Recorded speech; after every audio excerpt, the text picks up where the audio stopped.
رب العالمين والصلاة والسلام على المبعوث رحمة للعالمين نبينا محمد وعلى آله وصحبه ومن تبعهم بإحسان إلى يوم الدين أما بعد.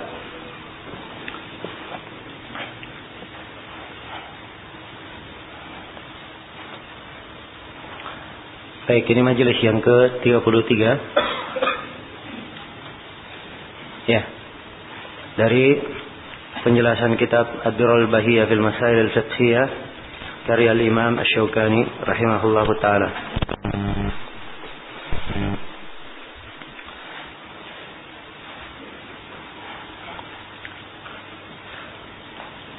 Kemudian beliau berkata, setelah menjelaskan tentang Kitabul Qadha, kemudian beliau terangkan tentang al-khusumah wal bayyinah wal iqrar, maka beliau berpindah menjelaskan tentang kitab al-hudud.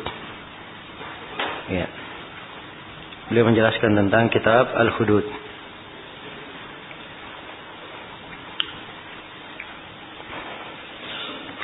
Al-hudud secara bahasa jamak dari had. Jamak dari had. Dan al-had artinya adalah al-mana'. Adalah apa? Al-mana' yang menahan, yang mencegah. Kalau dikatakan hududullah, batasan-batasan, had-had atau hududullah, batasan-batasan Allah, artinya dia adalah perkara-perkara yang diharamkan oleh Allah, diharamkan untuk dilakukan dan diharamkan untuk dilanggar. Ya. Jadi ini makna hudud secara apa? Secara bahasa.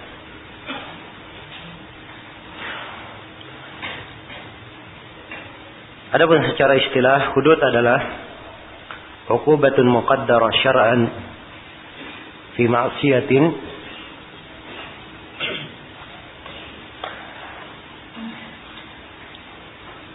litamna min al-wuqu'i fi mithliha. Hudud adalah uqubah muqaddarah. Dia adalah hukuman yang telah ditetapkan. Ya. Jadi kalau dikatakan had, dia hukuman telah apa? Ditetapkan. Kalau misalnya dia mencuri dengan ketentuannya, maka dipotong misalnya tangannya. Ya, itu had. Telah ditakdir, dipotong tangannya. Kalau dia misalnya berzina, apabila dia belum menikah, maka dicambuk 100 kali dan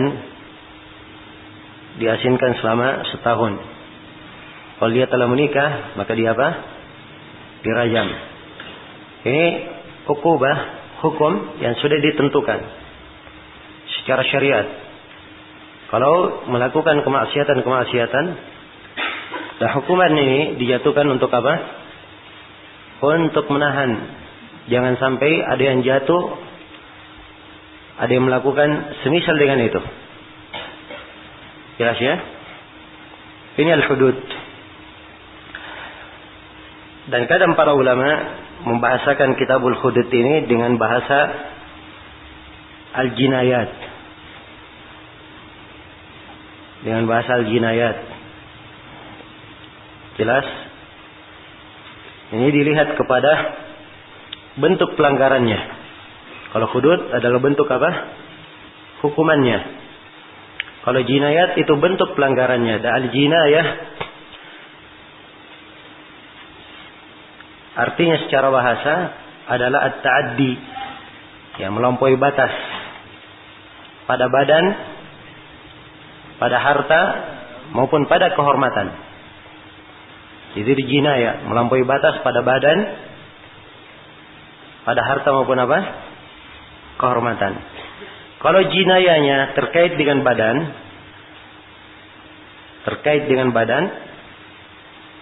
ini yang ditulis oleh para ulama pembahasan tentang al-jinayat. Itu pembahasan apa?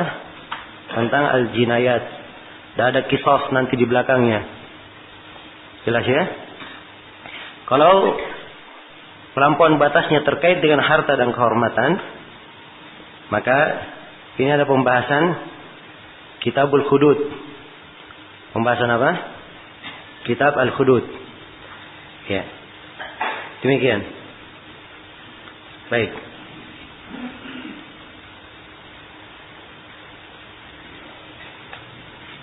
Jadi di sini Asy-Syaukani rahimahullah berkata Kitabul Hudud.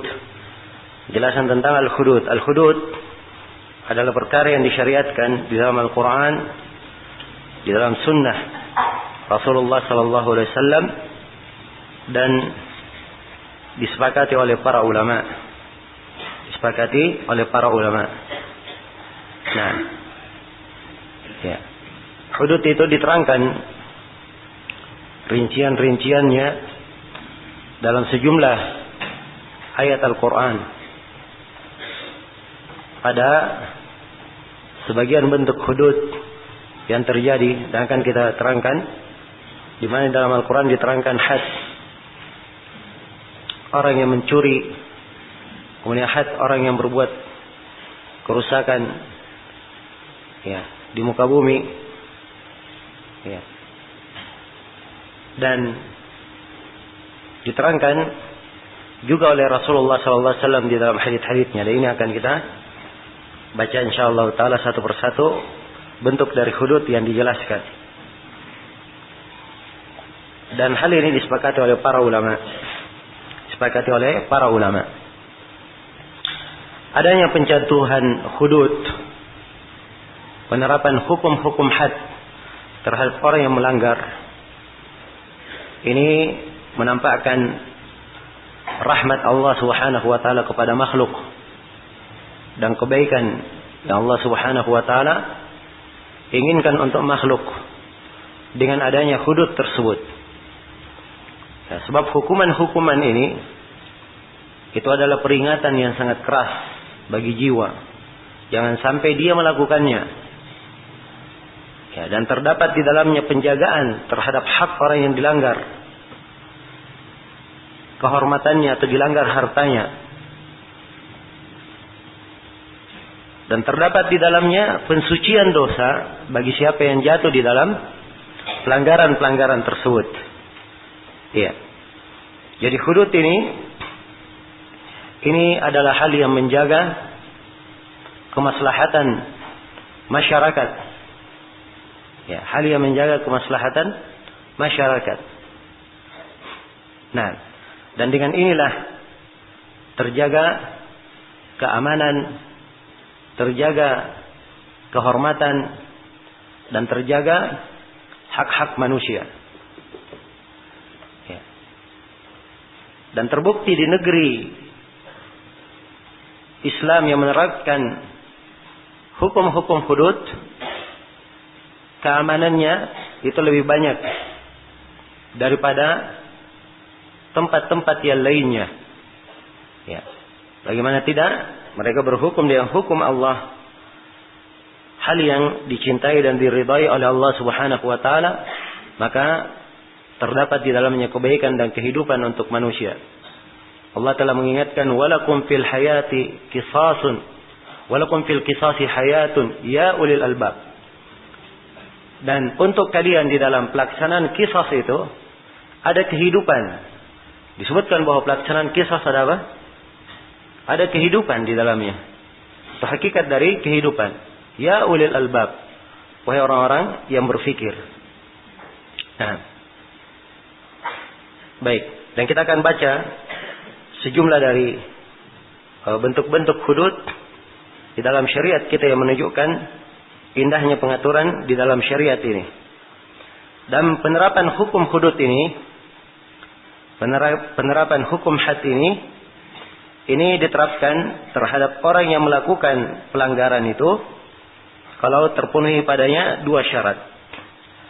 Syarat yang pertama, orang yang melakukan pelanggaran itu adalah orang yang balik dan akil. Orang yang balik dan apa? Akil. Nah, minda ini telah berulang berapa kali? Ya, sudah berulang beberapa kali penyebutan tentang hal ini dengan dalil-dalilnya. Kemudian yang kedua, Syarat yang kedua, orang yang melanggar ini, orang yang jatuh di dalam dosa ini adalah orang yang mengetahui haramnya perbuatan dosa tersebut. Iya. Dia mengetahui haramnya perbuatan dosa itu. Dan ini berdasarkan fatwa Umar bin Khattab, Utsman bin Affan, dan Ali bin Abi Thalib, dan mereka adalah khulafa ar-rasyidin yang dipegang ucapannya dan tidak diketahui ada yang menyelisihi mereka dari para sahabat. Ya. Maka yang ditegakkan padanya hukum adalah orang yang mengetahui apa? Keharamannya. Dan Nabi SAW berkata kepada Unais, wahai Unais, pergilah engkau kepada istri orang ini. Kalau dia mengaku, maka rajamlah dia. Jadi penyebutan pengakuan, fa'in-i'tarafat, dia mengaku. Ya. Dan pengakuan menunjukkan dia melakukannya dan tahu bahwa itu kesalahan. Ya. Jelas ya? Maka ini diantara syarat atau syarat ditegakkannya hudud. Ya, penegakan hudud. Kemudian di dalam pembahasan hudud ini para ulama itu membahas 5 perkara. Sebab hudud yang berkaitan dengan jinayat itu pada 5 hal. Yang pertama pada zina, yang kedua pada mencuri, yang ketiga pada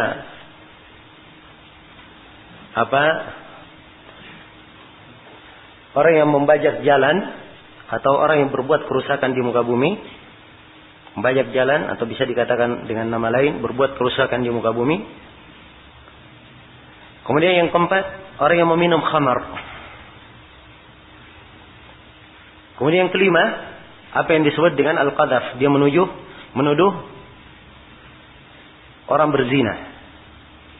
Ini 5 hukum hudud yang dipastikan batasan-batasannya.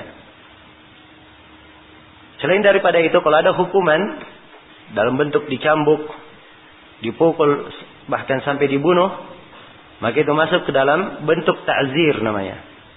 Bentuk ta'zir. Dan ini akan dibahas oleh Imam Syaukani pasal khusus tentang ta'zir. Jelas ya? Pasal khusus tentang ta'zir.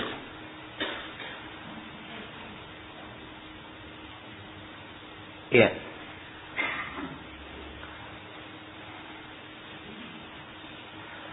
Kemudian beliau setelah menjelaskan, membuka Kitabul Hudud, beliau langsung menerangkan bab haddiz zani.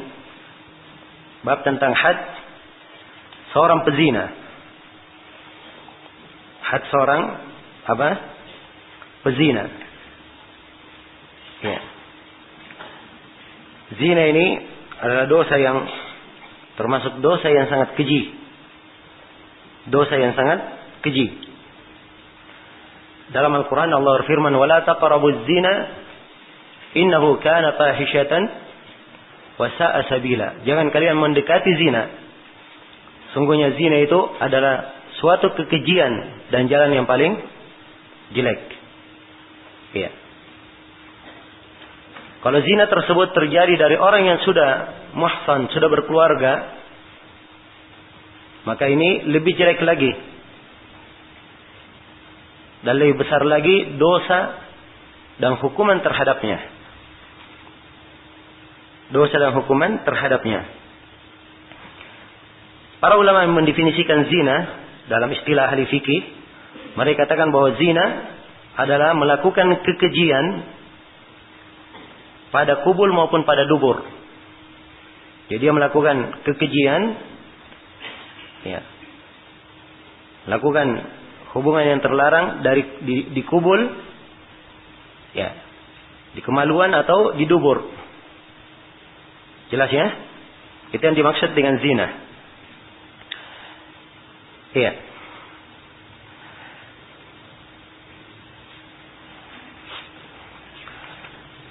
Dan orang yang berbuat zina ini disebutkan di dalam Al-Quran tentang hukumnya.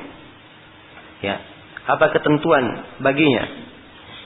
Allah Subhanahu wa taala berfirman, Az-zani waz-zaniyatu taib. Az-zaniyatu waz-zani fajlidu kulla wahidin minhuma mi'ata jaldah.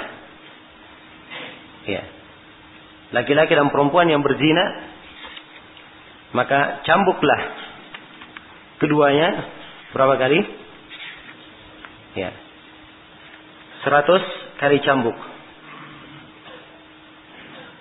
Nah, kemudian kita diperintah untuk melakukan hukum tersebut. Dan kita diingatkan, ya, wala ta'khudkum bihima ra'fatun fi dinillah. Jangan kalian ada merasa kasihan di dalam melaksanakan agama ini, dalam menjalankan apa yang diterangkan dari hudud ini. Kemudian diperintah juga wal yashhad adzabahuma ta'ifatun minal mu'minin. Dan hendaknya siksaan untuk keduanya itu disaksikan oleh sebagian dari kaum mukminin. Ya, karena itu pelaksanaan hukum-hukum had di dalam syariat kita itu dilaksanakan di tempat-tempat umum atau di tempat yang sudah disiapkan. Ya. Di tempat yang telah disiapkan. Lapangan-lapangan yang telah disiapkan agar supaya manusia menyaksikannya. Manusia apa? Menyaksikannya. Ya. Kalau ini dipersaksikan, maka tentunya akan menjadi pelajaran bagi siapa? Bagi kaum muslimin untuk tidak mengulanginya.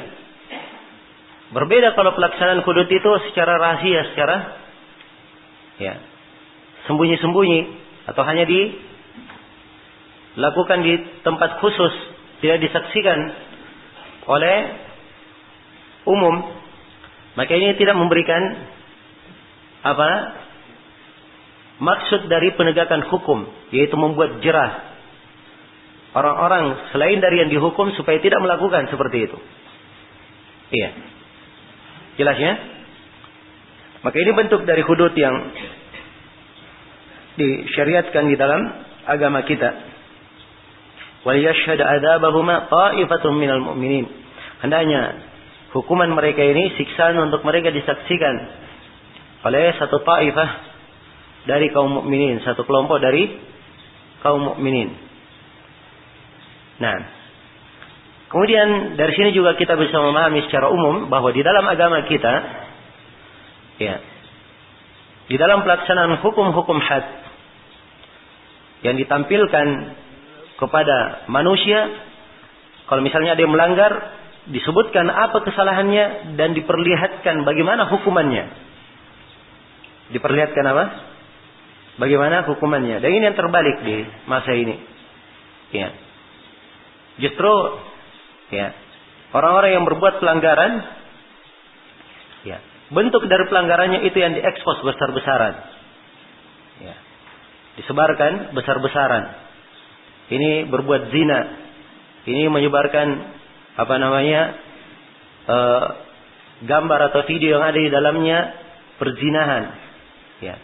Berita yang seperti ini disebarkan. Ya. Hukumannya, ya, kalaupun ada hukuman ya palingan sebagian cuma dinasihati. Diberitahu orang tuanya jangan diulangi lagi. Ya. Padahal jelas-jelas berbuat apa? Berbuat zina waliyadzubillah. Ya. Jelas-jelas berbuat perzinahan. Dan ini bukan cuma berbuat perzinahan. Kalau dia ada menyebarkan dari perbuatannya, maka ini dia masuk ke dalam hukum lain, menyebarkan kekejian. Dan ini bisa diberi hukum ta'zir. Ya. Dan di pengadilan hukumannya bisa sampai hukuman mati. Bagi siapa yang menyebarkan kekejian itu sehingga orang mengambil pelajaran darinya dan melihat kekejian tersebut. Jelas? Ya. Karena itulah ya kalau banyak yang mengeluh ya fenomenanya kenapa terlalu banyak ya tersebar kekejian-kekejian tersebut, ya akibatnya karena memang tidak ada hukuman yang bisa memberikan pelajaran ya dan membuat mereka jera untuk melakukannya. Jelas ya? Maka ini diperhatikan bagaimana keindahan syariat. Ya, bagaimana keindahan syariat di dalam hal ini. Ya, dan sebagian orang dari kalangan kaum munafikin dan orang-orang kufar, ya, mereka hanya melihat di satu sudut saja. Ini hukum, ya, ini dicambuk, ini dirajam, ya, kemudian ini dikisah dengan dibunuh, ya. Mereka katakan ini keji atau ini kejam, ya. Perhatikan ya bagaimana ucapan orang-orang yang tidak punya akal dan tidak tahu kemaslahatan. Ya, dia menganggap keji orang yang mencuri dipotong tangannya, ya. Dan dia tidak pernah memperhitungkan bagaimana keadaan seorang apabila dia kehilangan barangnya atau dia kehilangan hartanya.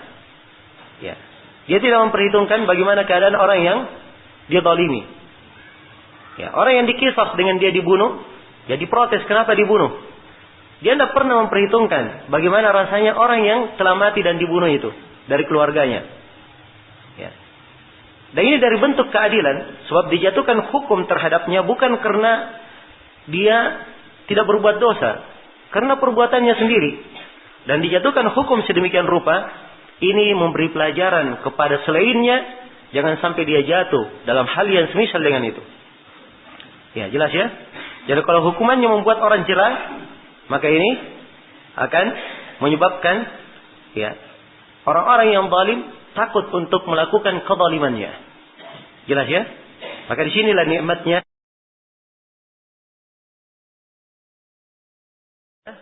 keamanan. Karena itu memang di dalam pengaturan kemasyarakatan, ya harus dibedakan, ya, dan harus didudukkan semua bentuk kasih sayang. Islam itu semuanya adalah apa? Kasih sayang. Ya. Ada kasih sayang kepada orang yang dizalimi, dan ada kasih sayang terhadap orang yang menzalimi. Karena itu Nabi SAW bersabda, "Unsur akhaka zaliman atau mazluman." Tolonglah saudaramu dalam keadaan dia berbuat zalim dan dalam keadaan dia zalimi. Kalau dia berbuat zalim, kamu larang dia melakukan kezaliman. Kalau dia dizalimi, maka wajar orang yang zalim ditolong. Ya. Jelas ya? Maka ini dari keindahan syariat kita di dalam penerapan hukum-hukumnya. Ya. Dan ini yang banyak dilalaikan oleh manusia. Banyak dilalaikan. Ya. Lebih senang membuat hukum-hukum, ya, yang dibuat oleh manusia itu sendiri. Ya. Yang dibuat oleh manusia itu sendiri. Dan ini termasuk kekeliruan yang sangat besar. Yang harusnya setiap orang itu bertakwa kepada Allah Subhanahu wa ta'ala dengan sebenar-benar takwa. Sebab kita diperintah untuk berhukum dengan hukum Allah. Wa man lam yahkum bima anzalallah fa ulaika humul kafirun. Siapa yang tidak berhukum dengan apa yang diturunkan oleh Allah, maka merekalah orang-orang yang kafir. Ya, ini 3 kali di dalam Al-Qur'an. 3 kali disebutkan. Kemudian setelah disebutkan fa ulaika humul kafirun, kemudian disebutkan setelahnya fa ulaika humudz zalimun. Ya, diulangi hal yang sama. Di ayat 2 ayat setelahnya fa ulaika humul fasikun. Merekalah orang-orang yang fasik. 3 sifat. Ya, mereka orang kafir, zalim, dan apa? Fasik. Ya. Dan Allah Subhanahu wa taala, ya, mengingatkan dan menyadarkan akal-akal yang sehat. Apa hukmal jahiliyati yabghun? Ya. Wa man ahsanu minallahi hukma liqaumin yuqinun. Apakah hukum jahiliyah mereka cari? Siapa yang lebih baik hukumnya dari Allah bagi kaum yang yakin? Ya, maka demikianlah keberadaan hukum-hukum hati ini, ya. Hukum-hukum hudud ini di dalam syariat Islam dan bagaimana manfaatnya dan menciptakan kesejahteraan di tengah manusia. Baik, di sini Syaukani rahimahullahu taala, ya, menjelaskan tentang apa? Had pezina. Had seorang pezina. Baik, beliau berkata,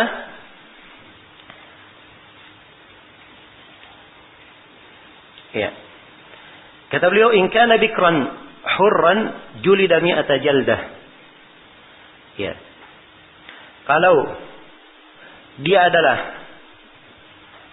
seorang yang bikran, ya, masih perawan, maksudnya dia belum apa? Belum nikah. Hurran, dan seorang yang bebas, julida, mi'ata jarrah. Mi'ata jalda. Maka dia dicambuk dengan 100 kali cambukan. Wa ba'dal jild yugharrabu aman. Dan setelah dia dicambuk, maka dia yugharrab, ditagrib, diasingkan selama setahun. Ya. Dalil tentang hal ini adalah ayat Al-Quran. Allah Subhanahu wa taala berfirman, "Az-zaniyatu waz-zani fajlidu kulla wahidin minhuma mi'ata jaldah." Laki-laki dan perempuan yang berzina, atau perempuan dan laki-laki yang berzina, maka cambuklah setiap dari keduanya 100 kali. Ya. 100 cambukan. Dan di dalam hadits Abi Hurairah juga datang dari hadits Zaid bin Khalid, riwayat Bukhari dan Muslim, seorang lelaki dari Arab datang kepada Nabi sallallahu alaihi wasallam. Dia berkata, "Ya Rasulullah, unshiduka Allah illa qadaita li bi kitabillah." Ya.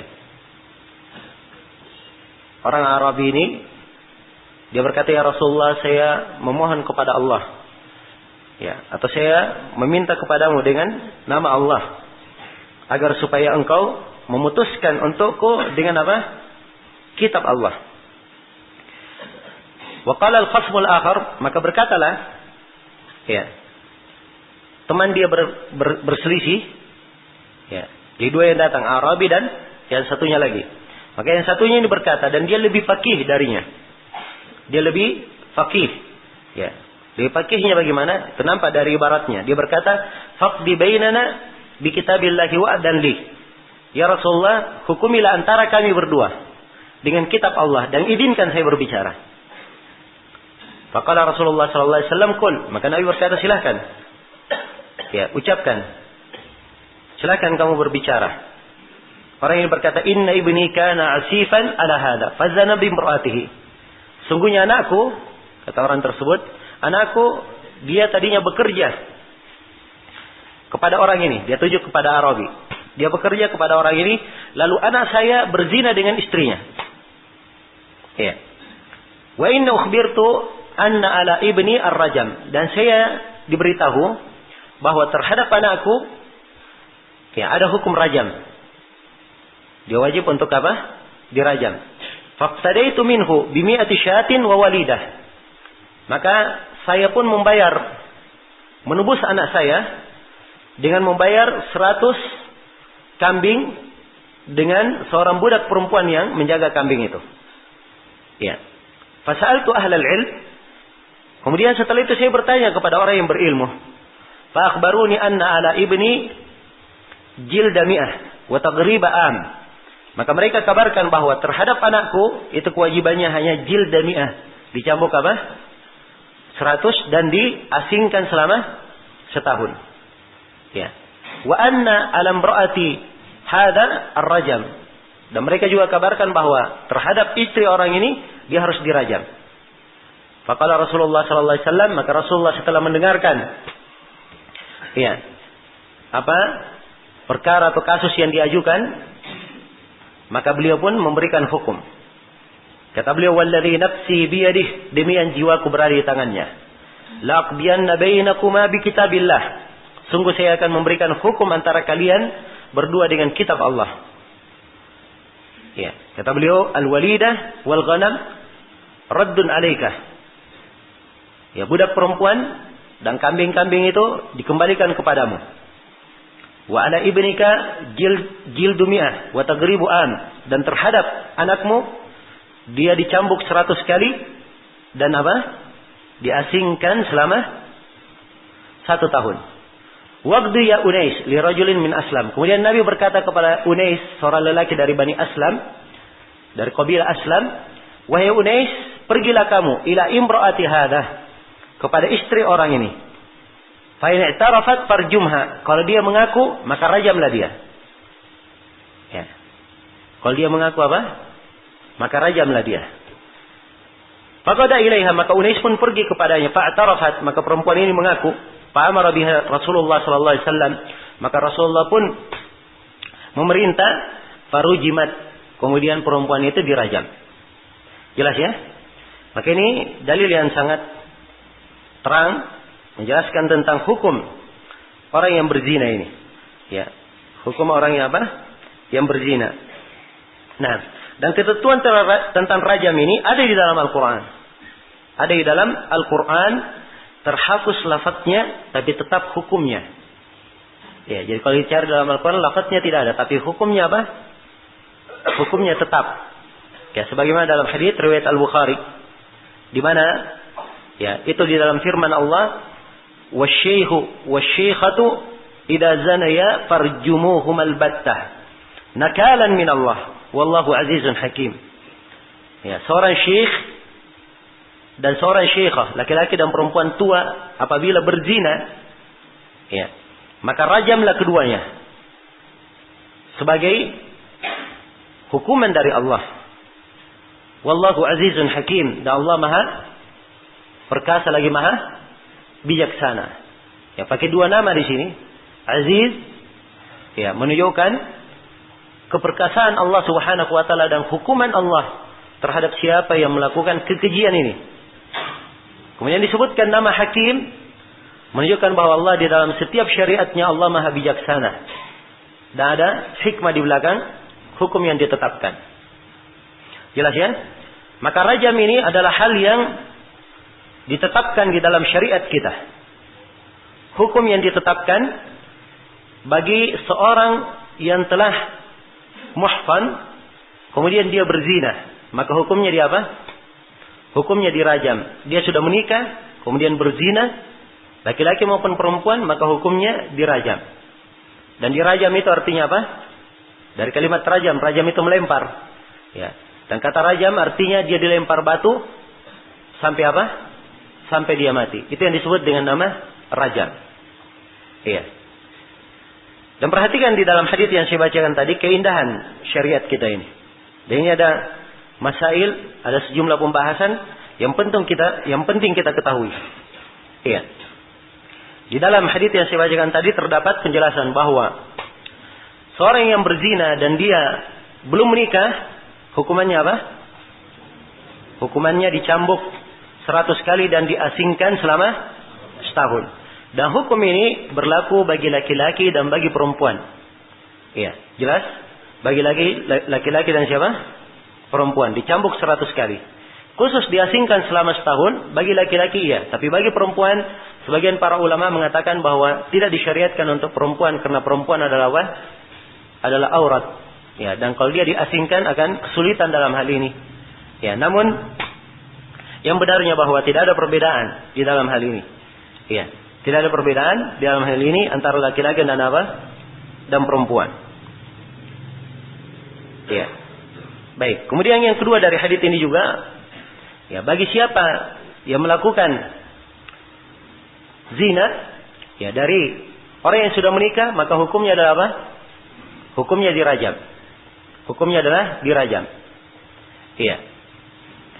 Baik. Dan di sini perhatikan bagaimana bentuk dari ketentuan. Jadi dirajam itu ada ketentuannya. Ya. Sekarang dua orang berzina. Satu sudah selesai penetapan hukumnya. Si laki-laki, anak muda yang berzina, itu sudah selesai. Dia sudah ditetapkan apa? Berzina dan telah dijatuhi apa? Hukum. Sisa si perempuan. Ya. Nah, sisa si perempuan. Nabi sebagai qadhi hanya memutuskan apa? Apa yang ada di depannya. Adapun si perempuan kalau mau diperiksa, maka dia harus diurus dengan apa? Bentuk pemeriksaan tersendiri. Ya. Karena itu Nabi mengutus Unais untuk bertanya kepada perempuan itu. Ya. Dia mengaku atau tidak? Kalau dia tidak mengaku, maka pihak laki-laki kalau ada saksi bahwa dia berzina dengan apa? Berzina dengan anak muda ini, baru apa? Baru dia dirajam. Kalau ada saksi, harus dibawakan berapa? 4 saksi, dan ini akan diterangkan nanti insyaallah. Ya. Tapi berhubung perempuan ini mengaku, maka dia pun apa? Dirajam. Perhatikannya, diminta untuk mengaku, bukan dipaksa apa? Dipaksa mengaku, dipukuli sampai mengaku. Ya. Ya. Tidak, tapi diminta untuk apa? Dia mengaku. Kalau dia mengaku, baru dijatuhkan hukum rajam. Jelas? Ya. Kemudian hukum rajam yang diterapkan di sini, ya, baik, atau kita akan jelaskannya bagaimana bentuk rajamnya. Kita akan jelaskan nanti. Jadi secara global tentang masalah orang yang berzina ini. Nah, jadi saya baca kembali ucapan Imam Syaukani, dan ini pembahasan pertama, had pezina yang belum menikah. Kata beliau, in kana bikran hurran julida mi'ata jaldah wa ba'da al-jald yugharrab amman. Ya, apabila dia adalah seorang yang belum menikah, bebas, maka dicambuk 100 kali. Setelah dicambuk, diasingkan selama setahun. Dan ini telah kita baca dalilnya. Ya, kemudian kata beliau, kata Syaukani, wa in kana tayyiban julida kama yujladul bikr thumma rujima hatta yamut. Kalau dia adalah seorang sayyib, ya, kalau dia adalah seorang sayyib, yaitu orang yang telah menikah, ya, maka dia dicambuk seperti orang yang belum menikah dicambuk. Kemudian setelah itu dia dirajam sampai dia apa? Sampai dia mati. Dirajam sampai mati. Ini had pezina yang telah apa? Telah menikah. Ya. Karena itu rajam di dalam definisinya itu dikatakan ramyun bil hijarah ala zanil muhsin atau ala zanil muhsan hatta yamut. Ya. Melempar dengan batu terhadap pezina yang muhsan sampai dia apa? Sampai dia mati. Sampai dia mati. Nah, jadi syaratkan di sini pezina ini yang dirajam ini dia harus apa? Dia seorang yang muhsan. Dia seorang yang apa? Yang muhsan. Ya, dan kata muhsan itu ya, artinya dia telah apa? Menikah dengan akad nikah yang syah. Kemudian dia telah melakukan hubungan di dalam nikahnya. Karena itu para ulama syaratkan di dalam al-muhsan, ya, ada 3 syarat. Syarat yang pertama, ya, dia menikah dengan nikah yang syah. Dia telah menikah dengan nikah yang apa? Nikah yang syah. Ini syarat yang pertama. Syarat yang kedua, dia telah melakukan hubungan. Telah melakukan hubungan dikubul walaupun sekali. Telah melakukan hubungan dikubul walaupun apa? Walaupun sekali. Ya. Kemudian yang ketiga, disyaratkan dia adalah seorang yang balik, hurran, bebas, dan akil. Ya. Dan akil. Ini yang disebut dengan orang yang apa? Yang muhsan. Itu ketentuan orang yang muhsan. Jelas ya? Baik. Jadi ini 2 orang yang berzina. Jadi seorang pezina itu ada 2 kemungkinan. Dia sudah menikah atau belum apa? Menikah. Kalau dia sudah menikah, hukumnya apa? Dia dirajam. Kalau dia belum menikah, hukumnya apa? Dicambuk 100 kali dan diasingkan selama setahun. Baik. Ini ketentuan umum. Dan di sini juga ada ketentuan umum lainnya yang perlu saya ingatkan, bahwa penegakan hukum had terhadap seorang pezina, ya, disyaratkan padanya 2 perkara. Disyaratkan padanya apa? 2 perkara. Yang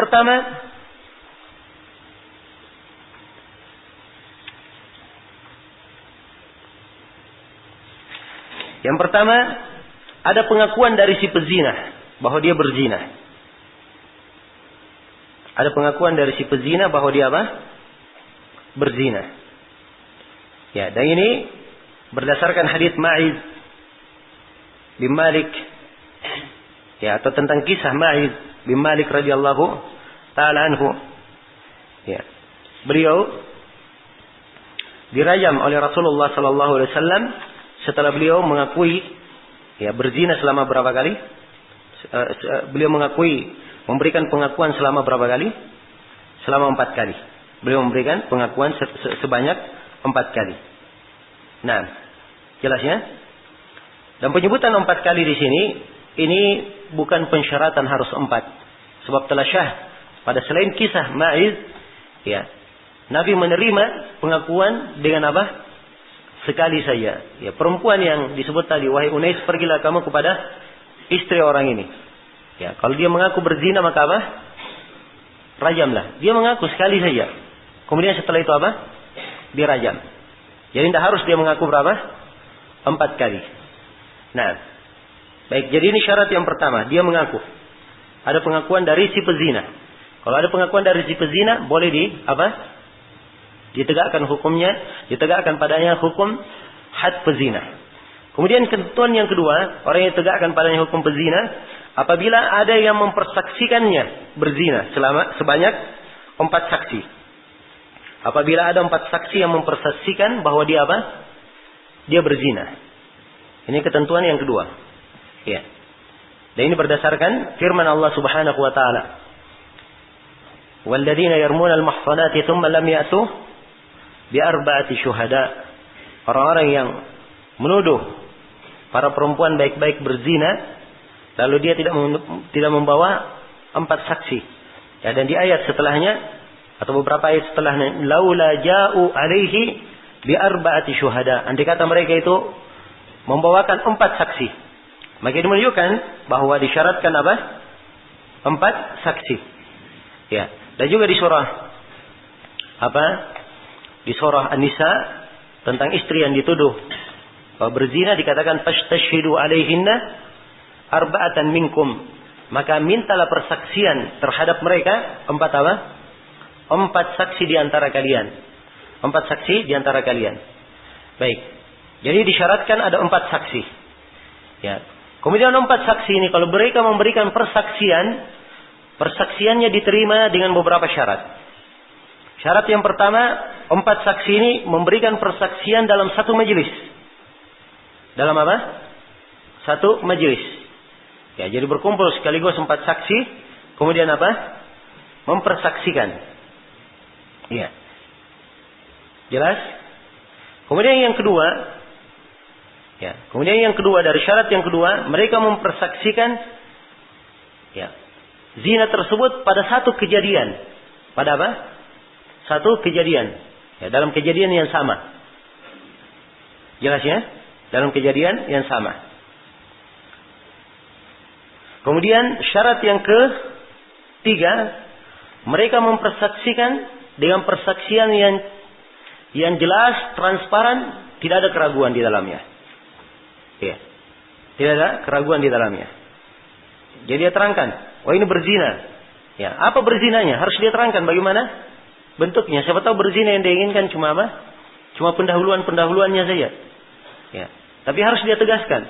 Ya, bahwa ini berzina bermana hubungan suami istri. Ya, misalnya. Atau dia gunakan bahasa yang lebih tegas dan transparan. Ya, saya tidak perlu membahasakan ya. Baik. Itu di pengadilan harus ditanya dengan bahasa yang transparan. Ya, tidak ada main kinaya-kinaya. Ya, ditegaskan. Ya, sebab ini masalahnya masalah Masalah persaksian dan semuanya harus jelas, yakin, bukan perkara yang mengandung kemungkinan. Kemudian yang keempat, disyaratkan 4 saksi ini mereka adalah orang yang adil, bukan orang yang fasik. Ya, bukan pula Ya. Dan disyaratkan 4 saksi laki-laki. Sebab dikatakan arba'ah syuhada. Ya. Dia disyaratkan laki-laki. Adapun perempuan tidak diterima di dalam hal ini. Nah. Kemudian yang keempat atau yang kelima, syarat yang kelima, hendaknya mereka ini semuanya lepas dari hambatan untuk bersaksi. Ya. Tidak menanggung cacat yang menghambatnya untuk bersaksi. Misalnya dia buta. Ya. Ya, kalau dia buta, bagaimana dia mempersaksikan? Ini orang berzina. Ya. Jelas ya? Tidak boleh dia mempersaksikan selain dari yang dia lihat. Ya. Tidak boleh dia mempersaksikan hanya dengan saya dengar. Ya. Apalagi kalau dia bilang saya sangka. Ini lebih tidak diterima. Jelas ya? Baik. Ini 5 syarat. Apabila 5 syarat ini terpenuhi, maka mereka persaksiannya diterima. 4 saksi ini persaksiannya diterima. Kalau 5 syarat ini tidak terpenuhi, maka orang yang bersaksi ini mereka yang diberikan hukuman. Ya. Mereka yang dihukum dia hukum Hukum cambuk 80 kali sebagai hukum terhadap orang yang menuduh baik-baik dihukum berzina. Dan ini akan datang di bab al-qadhaf. Di penjelasan tentang al-qadhaf. Jelas sampai sini ya? Baik.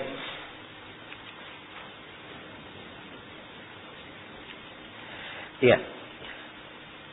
Kemudian kata Syaukani rahimahullah, wa yakfi iqraruhu marratan wa ma warada min at-takrar fi waqa'il a'yan faliqasdil istithbat. Ya. Dan cukup dia mengakui satu kali saja. Cukup diakui apa? Satu kali saja. Dan apa yang datang di sebagian riwayat diulangi, ya, diulangi lebih dari sekali, ya, itu waqa'i a'yan, beliau terangkan. Itu kejadian-kejadian tertentu. Ya, Nabi hanya menginginkan istisbat, hanya ingin memperkuat saja, ya, untuk meyakinkan saja, hanya untuk meyakinkan. Jadi cukup dengan satu kali saja.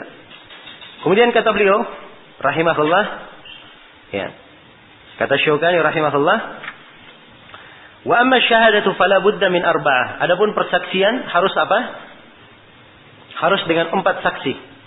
Wala budda yatadammana al-iqrar wasyahada at-tasrih bi ilaj al-farj fil farj. Dan harusnya ikrar dan syahadat itu, ya, pertama beliau bahas dulu.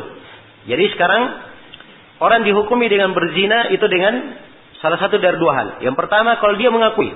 Satu ya, dia mengakui. Kemudian yang kedua, kalau dia apa? Ada persaksian dengan apa? 4 saksi. Kalau pengakuan dan persaksian 4 saksi, 2 hal ini semuanya harus terkandung di dalamnya penegasan secara tegas bahwa zina yang dia saksikan, yang dia akui, itu adalah kemaluan yang dimasukkan ke dalam kemaluan yang lainnya. Jelas ya? Itu yang dia tegaskan. Jadi harus ada penegasan. Kemudian kata Syaukani, wa yasqutu bisyubuhatil muhtamalah. Ya. Dan ini gugur dengan syubhat yang apa? Yang mengandung kemungkinan. Ya. Sebab kalau dia mengandung kemungkinan, ini namanya tidak jelas. Ya. Tidak jelas. Dan Nabi sallallahu alaihi wasallam ya telah melarang ya tentang hal ini. Ya, melarang tentang hal ini. Nah, ada sebagian atau Imam Syaukani di sini membawakan riwayat ya hadis di mana diterangkan di dalam hadis tersebut apa idra'ul hudud anil muslimina mastata'tum, ya, tolaklah al hudud itu dari kaum muslimin semampu kalian. Fa in kana lahum makhrajun fakhallu sabila. Kalau ada sisi yang lainnya, maksudnya ada kemungkinan, maka biarkan jalannya. Ya.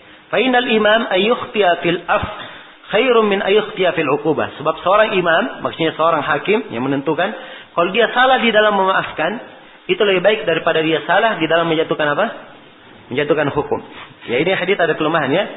Ya, dan lafaz yang lainnya yang bisa dikuatkan dari seluruh jalan-jalannya, idra'ul hudud bisyubuhat. Ya. Tolaklah hudud itu dengan adanya apa? Adanya syubhat. Masih ada kerancuan, kesamaran, maka itu apa? Itu ditolak. Kemudian kata beliau, demikian pula yang menggugurkan syahadah, kata beliau, wabir ruju' anil ikrar. Ya. Kalau dia rujuk dari apa? Dari ikrar. Dia rujuk dari pengakuan. Ya. Rujuk dari pengakuan. Dan ini, ya. Baik. Ini berdasarkan kisah tentang orang yang dirajam. Ya. Apa tentang kisah Ma'iz yang dirajam.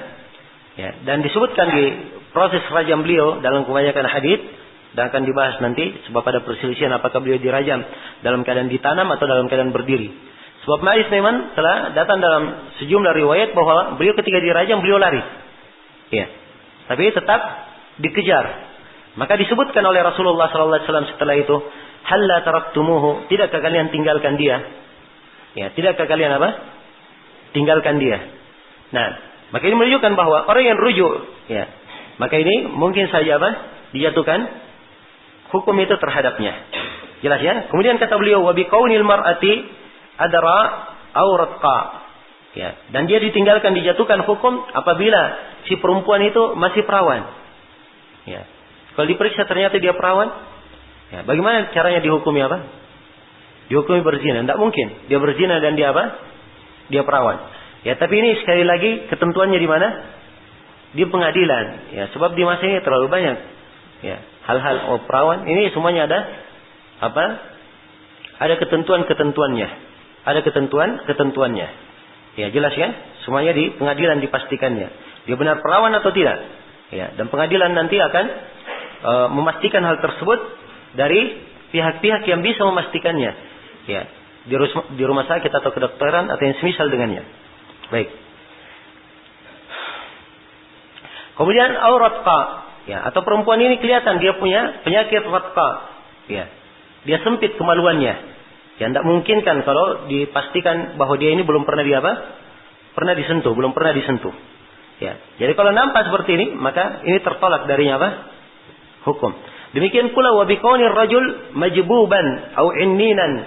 Demikian pula ditolak kalau lelaki tersebut yang dituduh berzina atau dia mengaku dirinya berzina, ternyata setelah diperiksa, ya, orang ini terpotong kemaluannya misalnya. Ya. Jadi kalau dia terpotong kemaluannya, bagaimana caranya dia berzina? Kan begitu. Ya. Demikian pula kalau dia inninan, dia orang yang punya penyakit tidak bisa apa? Tidak bisa melakukan hubungan. Ya, tidak bisa melakukan hubungan. Ya, maka kalau dia seperti ini keadaannya, ya, maka dijatuhkan padanya apa? Ya, digugurkan darinya hukuman itu. Kemudian kata beliau wa tahrumu syafa'atu fil hudud, dan diharamkan memberi syafaat di dalam apa? Di dalam hudud, ya. Diharamkan memberi syafaat. Dan ini diterangkan dalam sejumlah hadits. Di antaranya adalah kisah al-Makhzumiyah, perempuan Makhzumiyah yang mencuri itu dalam riwayat Bukhari Muslim dari hadits Aisyah. Setelah dia mencuri, datang Usama bin Zaid radhiyallahu taala anhu, ya, berkata kepada Rasulullah, ya, Usama hanya melanjutkan keinginan dari apa? Dari kaumnya, dari perempuan ini. Maka Usama pun, ya, sebagai perantara ke mereka. Maka Nabi sallallahu alaihi wasallam bersabda, "Tashfa fi haddin min hududillah." Apakah engkau ingin memberi syafaat, ya, memberi bantuan untuk meringankan sebuah had dari had-had Allah? Kemudian Nabi sallallahu alaihi wasallam, ya, bersabda, sesungguhnya umat-umat sebelum kalian yang membinasakan mereka, kalau ada orang yang mulia di tengah mereka mencuri, maka mereka biarkan. Kalau ada orang yang rendahan di tengah mereka mencuri, maka mereka tegakkan atasnya had. Kemudian Nabi berkata, "Waimullah, law anna Fatimata ibnata Muhammad saraqat, laqata'tu yadaha." Kemudian beliau berkata, "Demi Allah, andai kata Fatimah putri Nabi Muhammad yang mencuri, saya sendiri yang akan memotong tangannya." Ya. Maka ini pernyataan dari Nabi sallallahu alaihi wasallam, tidak boleh ada yang masuk memberikan syafaat di dalam apa? Sebuah hukum dari hukum Allah Subhanahu wa taala. Jadi kalau sudah ditetapkan hukumnya demikian di pengadilan, ditetapkan oleh pemerintah hukumnya, ya, dia dihukum potong tangan atau dihukum mati, maka jangan ada yang masuk. Oh, bisa diringankan, bisa diturunkan. Ya. Ini bukan dari ciri syariat kita. Jelas ya? Dan ini akan membuat orang itu bermain-main terhadap ketentuan dan hukum. Iya. Kemudian kata Syaukani rahimahullah, wa yuhfaru lil marjumi ila sadr. Ya. Dan orang yang dirajam itu dikubur sampai ke mana? Ke dadanya. Dikubur sampai ke dadanya. Dan ini berdasarkan tentang kisah perempuan Al-Ghamidiyah. Dan ini subhanallah kisah yang menakjubkan tentang perempuan Al-Ghamidiyah ini. Bagaimana dia berzina. Dia datang kepada Nabi sallallahu alaihi wasallam, ya. Lalu minta untuk apa? Dia minta untuk dirajam. Dia minta untuk dirajam. Nah, kemudian Nabi sallallahu alaihi wasallam, ya, berkata, atau perempuan ini datang, dia berkata, "Ya Rasulullah, takhirni. Ya Rasulullah, sucikan saya." Ya. Maka Nabi sallallahu alaihi wasallam bersabda, "Waihak, irja'i fastaghfirillah wa tubi." Maka Nabi berkata, ya, waihaki, pulanglah engkau. Ya, istighfarlah kepada Allah dan bertobatlah kepada Allah. Sini seorang hakim, kalau perempuan datang apa? Kalau datang orang, dia mengaku di depannya, maka diarahkan. Ya, boleh diarahkan, kamu bertobat saya kepada Allah. Jelas ya? Diarahkan hal yang lain. Sebab orang yang jatuh di dalam perbuatan zina dan tertutupi, ini beda dengan orang yang apa? Ya, terlihat dan disaksikan. Jelas? Ya. Maka orang yang jatuh dalam perbuatan dosa dan tertutupi, ini dia lihat keadaannya. Kalau di negaranya, ini tentunya kita berbicara kalau di negara itu diterapkan ada hukum apa? Hukum had terhadapnya. Ya. Kalau dia lihat bahwa dirinya lebih bagus bertobat, ya, dan dia yakin setelah dia bertobat kemungkinannya akan lebih banyak berbuat ketaatan, dia menyesali dosa-dosanya, maka hendaknya dia ambil apa? Anjuran dari Nabi dia beristighfar dan bertobat kepada Allah. Tapi kalau dia khawatir dirinya akan mengulangi lagi perbuatan zina itu, maka dia menyerahkan diri untuk dirajam atau dijatuhkan hukum, itu lebih baik. Itu lebih apa? Lebih baik. Jelas ya? Maka ini dilihat keadaannya. Maka Nabi berkata kepada perempuan ini, kembalilah kepada Allah, istighfar dan bertobat. Nah, iya. Maka perempuan ini berkata, ya, saya melihat engkau ya Rasulullah, demi Allah, kamu ingin menolak saya seperti kamu menolak Ma'iz bin Malik. Iya. Kata perempuan ini, saya hamil dari zina. Saya hamil dari apa? Dari zina. Ini menunjukkan kalau dia hamil, ini qarin yang apa? Jelas untuk ditegakkan padanya hukum had. Walaupun dia tidak mengaku. Ada perempuan hamil, tidak ada suaminya, dia juga bukan budak. Ya. Maka dia hamil, ini dijatuhkan padanya hukum rajam. Apa dijatuhkan padanya hukum had sebagai pezina, maksud saya. Dijatuhkan padanya hukum had sebagai pezina. Ya, sebab ini dilakukan oleh para sahabat. Ya. Jelas ya, dilakukan oleh para sahabat. Tapi perempuan ini, dia melakukannya di sini dalam keadaan hamil dari zina, bukan dari suaminya. Sebab dia di sini dia apa? Dia dirajam, menunjukkan dia apa? Dia bersuami. Nah, maka Nabi SAW berkata, kamu yang melakukannya? Ya, dia berkata iya. Maka Nabi berkata, kembalilah kamu sampai kamu melahirkan. Ya, maka kembalilah perempuan ini. Nah, dan dia dijamin oleh seorang dari Al-Ansar sampai dia melahirkan. Kemudian dia datang kepada Nabi sallallahu alaihi wasallam. Ya. Dan dia telah melahirkan. Katanya, ya Rasulullah, ya kalau begitu apa? Baik. Ini disebutkan kisah lagi ya, dan diterangkan dalam riwayat ini. Jadi setelah dia datang melahirkan, dia bawa anaknya. Ya, dia bawa anaknya dalam keadaan baru saja melahirkan. Kata Nabi sallallahu alaihi wasallam, kembalilah kamu. Kamu sapih anak ini sampai dia besar. Sampai dia meninggalkan tetenya, tidak menyusui lagi. Maka setelah itu perempuan ini tetap datang kepada Nabi. Ya. Dalam keadaan apa? Dia membawa anaknya, dan anak ini sudah membawa ya potongan dari roti. Maksudnya dia sudah tidak menyusu lagi kepada ibunya. Ya, subhanallah ya. Lihat bagaimana kejujuran tobat. Ya, tidak bergeming.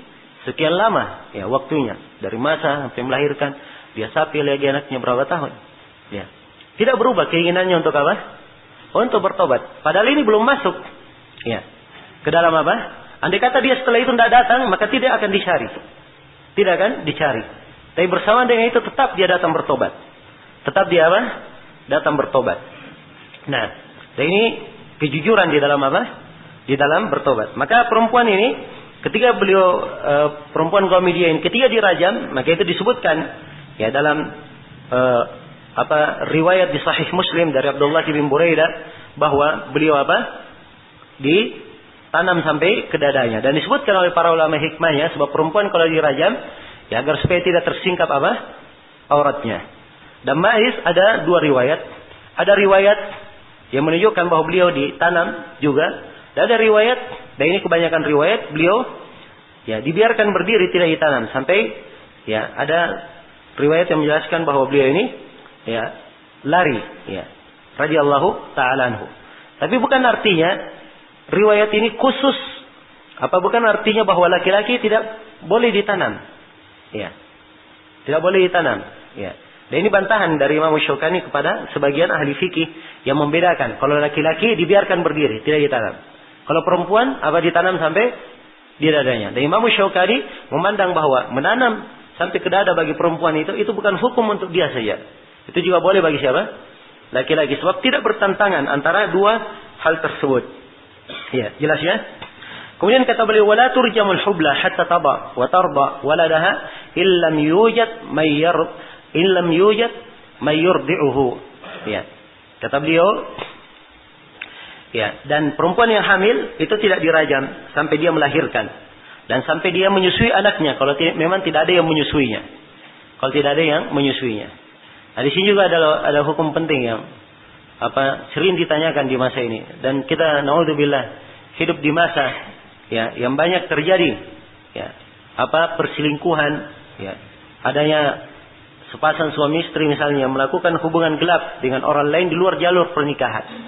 Ya, laki-laki maupun perempuan. Sehingga banyak pertanyaan kalau misalnya ada dari istrinya atau dari suaminya yang melakukan hubungan zina dengan orang lain, apakah masih dihitung suami atau masih dihitung istri?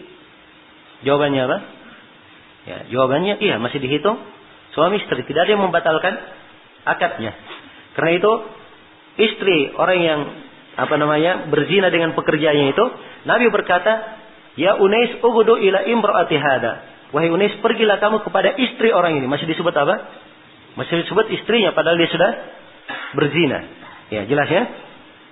Adapun terkait dengan rahimnya, apa isinya dan seterusnya, maka asalnya anak yang ada di dalam perutnya itu bagi siapa? Ya, bagi al-firash. Sebab al-waladu lil firash. Dan ini sudah kita bahas ya sebelumnya. Baik. Kemudian kata beliau rahimahullah, kata Syaukani, wa yajusul jald halal maradi walau bi'ithkal wa nahwihi. Ya. Dan boleh mencambuk di waktu sakit walaupun menggunakan iskal. Ya. Iskal ini apa? Tandan korma. Ya, dia menggunakan tandan korma. Au nahwihi, atau yang semisal dengannya. Nah, ini pada orang yang sakit dia harus dicambuk misalnya. Baik, ada satu poin tadi saya lupa jelaskannya. Tadi Syaukani jelaskan bagi perempuan yang sudah menikah atau orang yang sudah menikah, kalau dia berzina diapain? Dirajam ya. Tadi Syaukani sebelumnya sebutkan dicambuk dulu, setelah itu apa? Dirajam. Iya. Ini saya lupa terangkan bahwa ini memang ada dua pendapat. Dan Syaukani memandang hal ini. Dan ini salah satu riwayat dari Imam Ahmad. Adapun kebanyakan para ulama, maka dirajam saja, tidak dicambuk. Itu pendapat apa? Kebanyakan para ulama. Sebab rajam itu sudah mencukupi apa? Sudah mencukupi cambuk untuknya. Nah, dan itu insyaAllah pendapat yang lebih kuat. Baik. Kita kembali kepada pembahasan tadi, orang yang sakit. Jadi kalau misalnya ada orang yang sakit, dia berzina dan dia sakit. Ya, kalau dicambuk 100 kali, pasti mati. Ya. Jelas ya? Dan orang yang dicambuk di sini bukan untuk mematikannya. Tapi untuk apa? Dia merasakan siksaan dan dia dalam keadaan masih hidup dan tetap hidup setelah apa? Dicambuk. Jelas ya?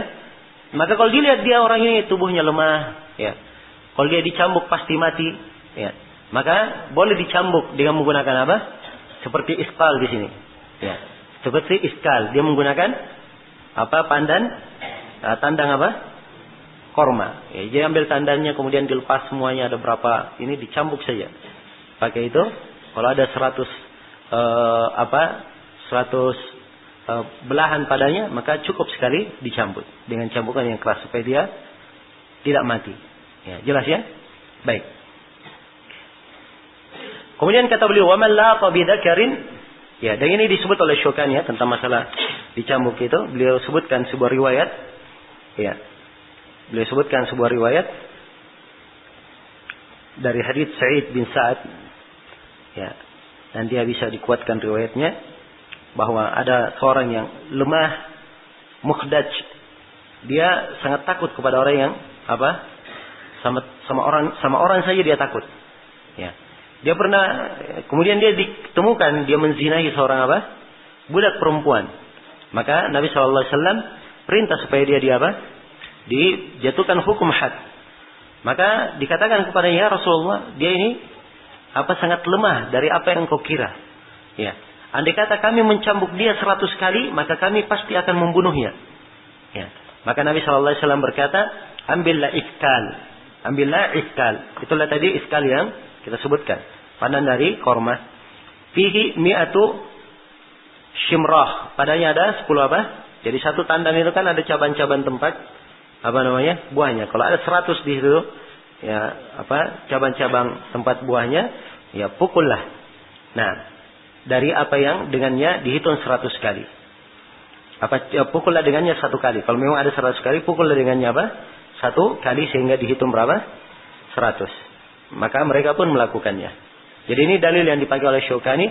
Dan Syaukani tidak memandang pada orang ini saja. Tapi beliau mengambil illahnya. Orang ini adalah orang apa? Yang sakit dan ya tidak punya kemampuan untuk itu. Kemudian kata beliau, wa man lata ya bidakarin qutil. Dan siapa yang melakukan ya perbuatan kaum Lut ya, terhadap laki-laki, maka dia dibunuh. Ini bagi orang yang melakukan apa? Hubungan dengan sesama jenis. Ya. Dia melakukan hubungan dengan laki-laki. Ya. Laki-laki dengan laki-laki, maka dia dibunuh. Hukumannya apa? Dibunuh. Walau kana bikran, walaupun dia belum menikah. Wa kadzalikal maf'ulu bihi. Demikian pula orang yang diperlakukan padanya. Ya. Dua-duanya apa? Dibunuh. Idza kana mukhtaran. Kalau memang dia apa? Menurut dan mengikuti. Kalau dia menurut dan apa? Mengikuti. Kalau dia menurut misalnya dan mengikuti sama-sama melakukannya, maka yang melakukan dan yang dilakukan kepadanya dua-duanya apa? Dua-duanya dibunuh. Ya. Dan tentang dibunuhnya ini tidak ada silang pendapat di kalangan para ulama. Tidak ada silang pendapat di kalangan para ulama. Ya, cuman ya berbeda pendapat para ulama tentang bagaimana cara membunuhnya. Itu saja yang diperbedakan. Tentang bagaimana apa? Cara membunuhnya. Ya. Baik.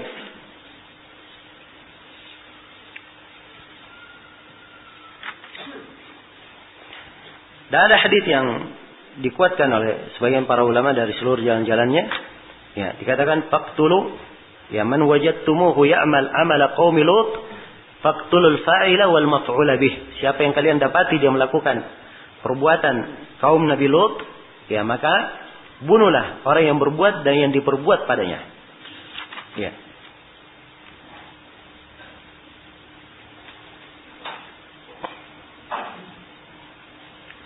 Nah,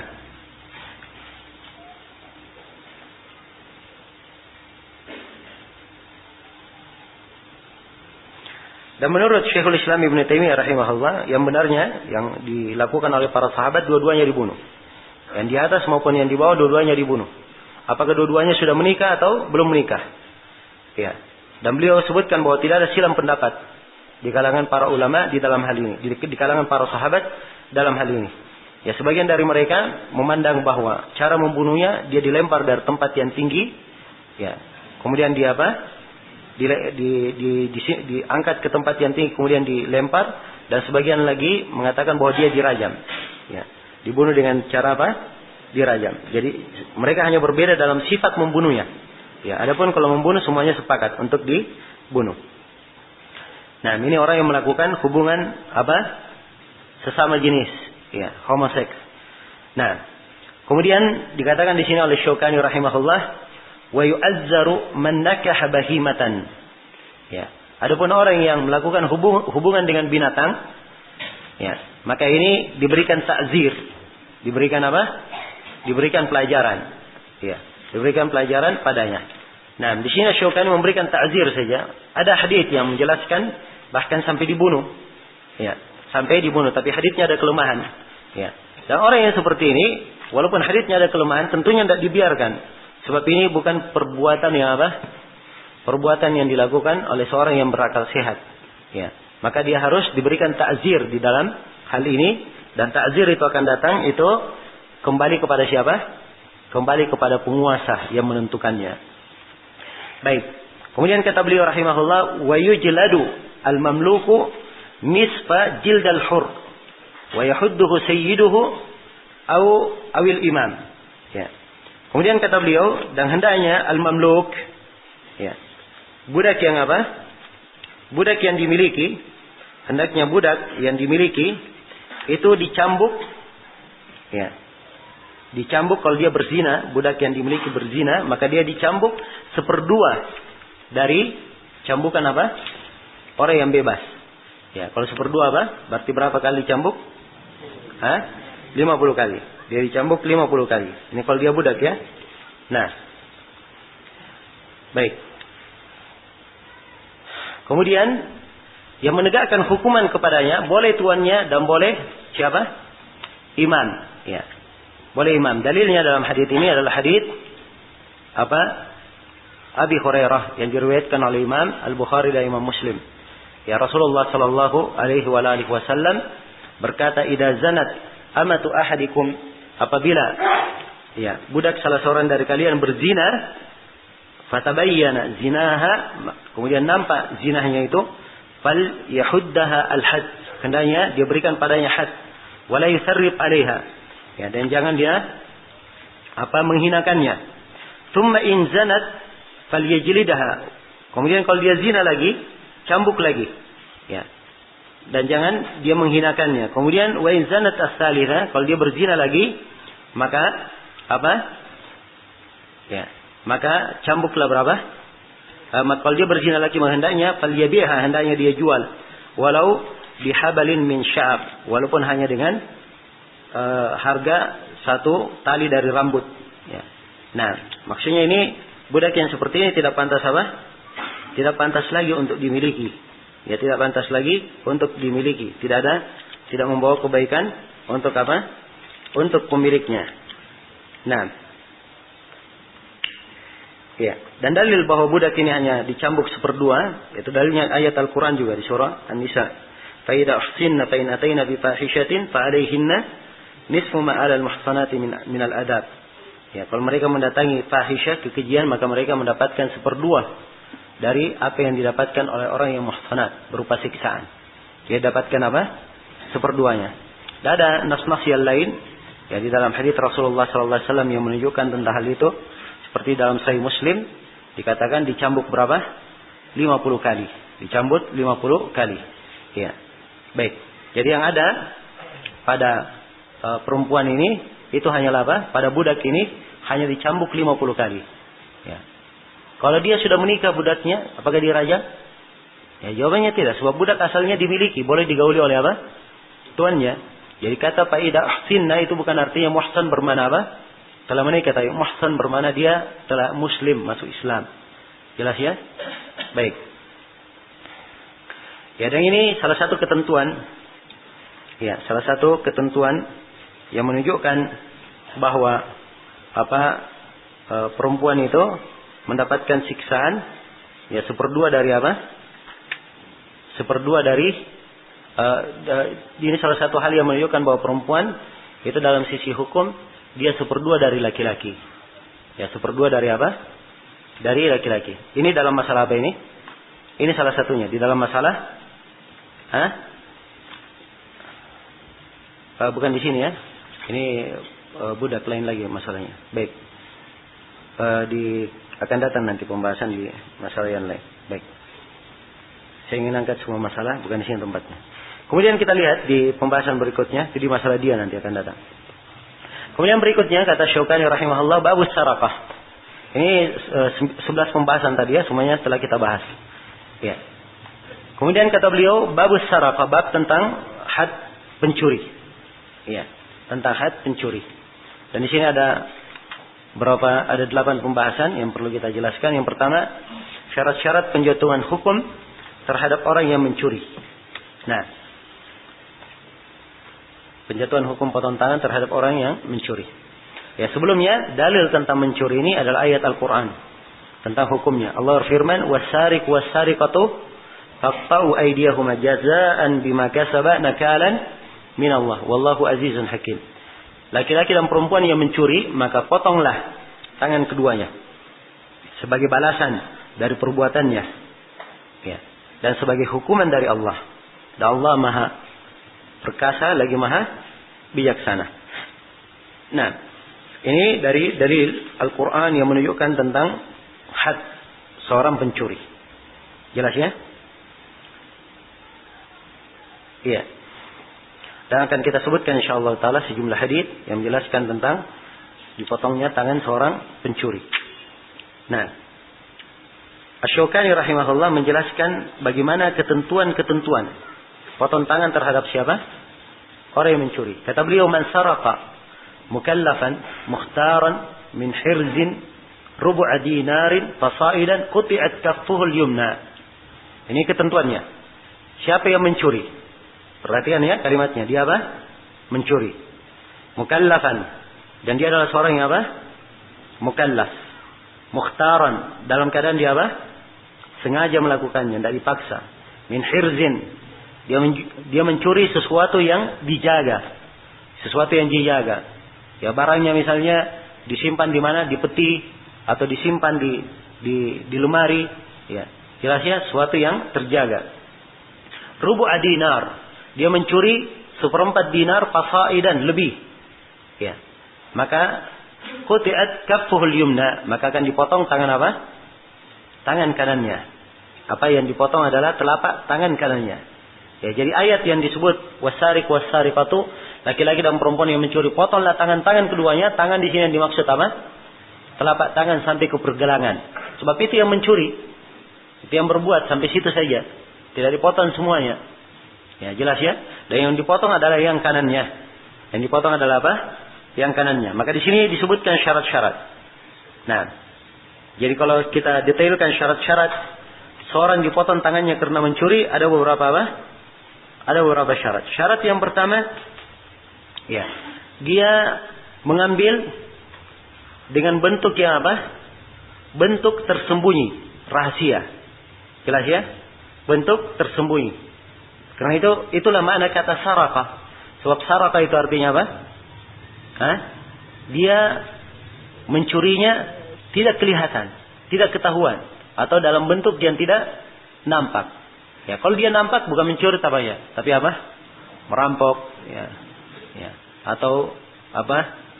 Menjegal orang, atau dia merampas. Itu semua bahasa-bahasa yang apa? Yang terang-terangan. Ya, kalau mencuri dia apa? Tidak nampak.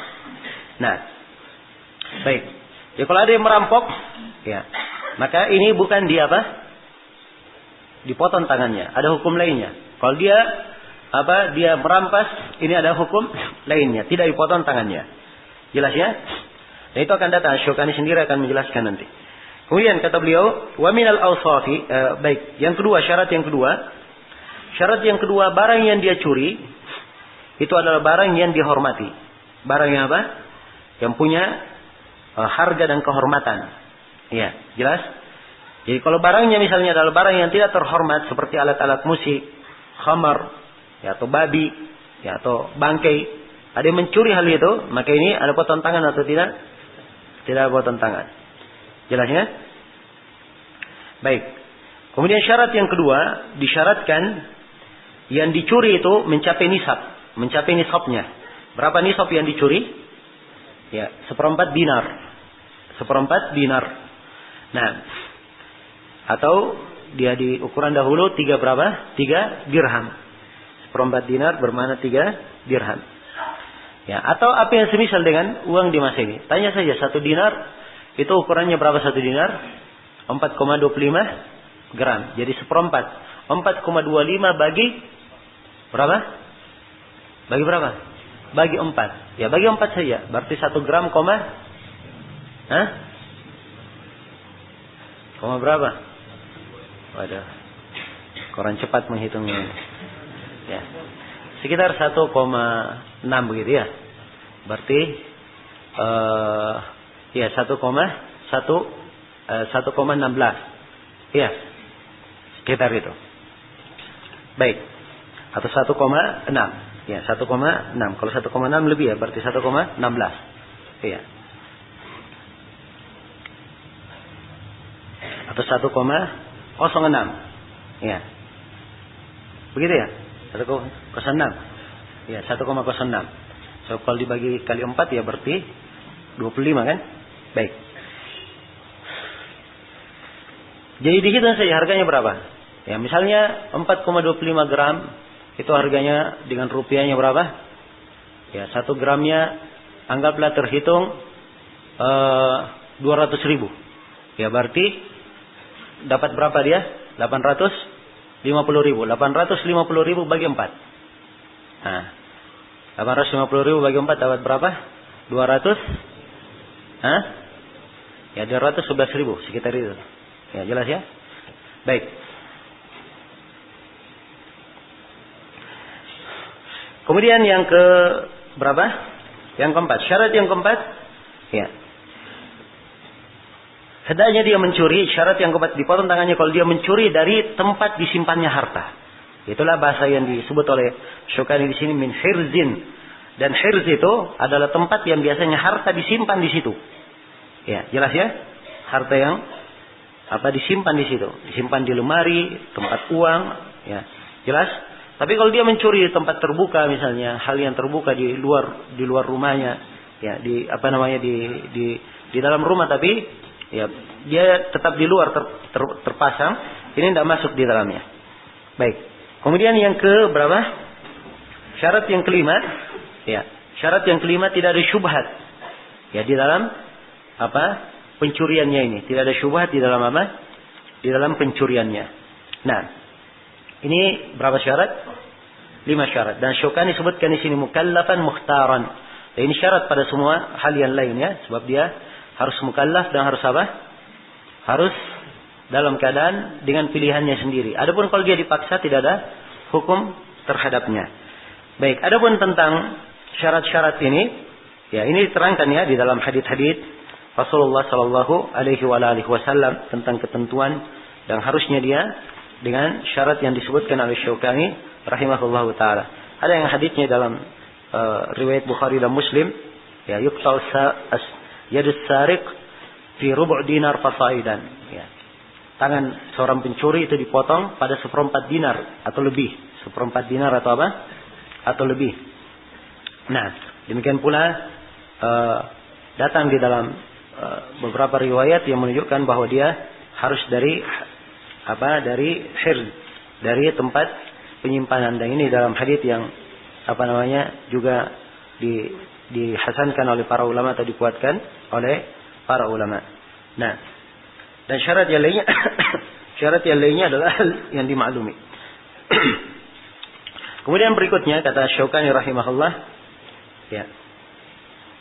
Jadi dipotong tangan kanannya ya, sebab itu yang warid dalam pemotongan tangan. Nabi sallallahu alaihi wasallam memerintah untuk memotong tangan kanan. Ya. Baik. Dan datang dalam bacaan Ibnu Mas'ud, faqata'u aymanahuma. Yaitu bacaan Ibnu Mas'ud, maka potonglah tangan-tangan kanan mereka berdua. Ya. Baik, kemudian dikatakan oleh Syaukani, wa yakfil iqraru marratan wahida aw syahadatu adalaini. Nah, ini cara menetapkan dia mencuri. Jadi cara menetapkan dia mencuri dengan 2 hal. Yang pertama, dia yang mengakui dirinya mencuri. Dan ini telah berlalu ya di dalam penyebutan apa? Pembahasan ikrar. Kapan ikrar itu diterima? Ya, kalau dia mengakui dirinya mencuri, maka dijatuhkan hukum apa? Mencuri. Ini yang pertama. Kemudian yang kedua, syahada adalaini. Persaksian dari apa? Dari 2 orang. Persaksian dari 2 orang bahwa dia telah mencuri. Nah, kemudian kata beliau, wa yundabu talqinul musqat. Ya. Dan apa disunnahkan untuk mentalqin, ya. Disunnahkan untuk mentalqin pencuri, ya, agar digugurkan darinya, ya, hukum itu. Ya, jelas ya? Dan ini dari hal yang disebutkan oleh Syaukani rahimahullahu taala, tapi beliau berdalilkan dengan apa? Sebuah hadits, dan haditsnya ini ada kelemahan di dalamnya. Ada kelemahan di dalamnya.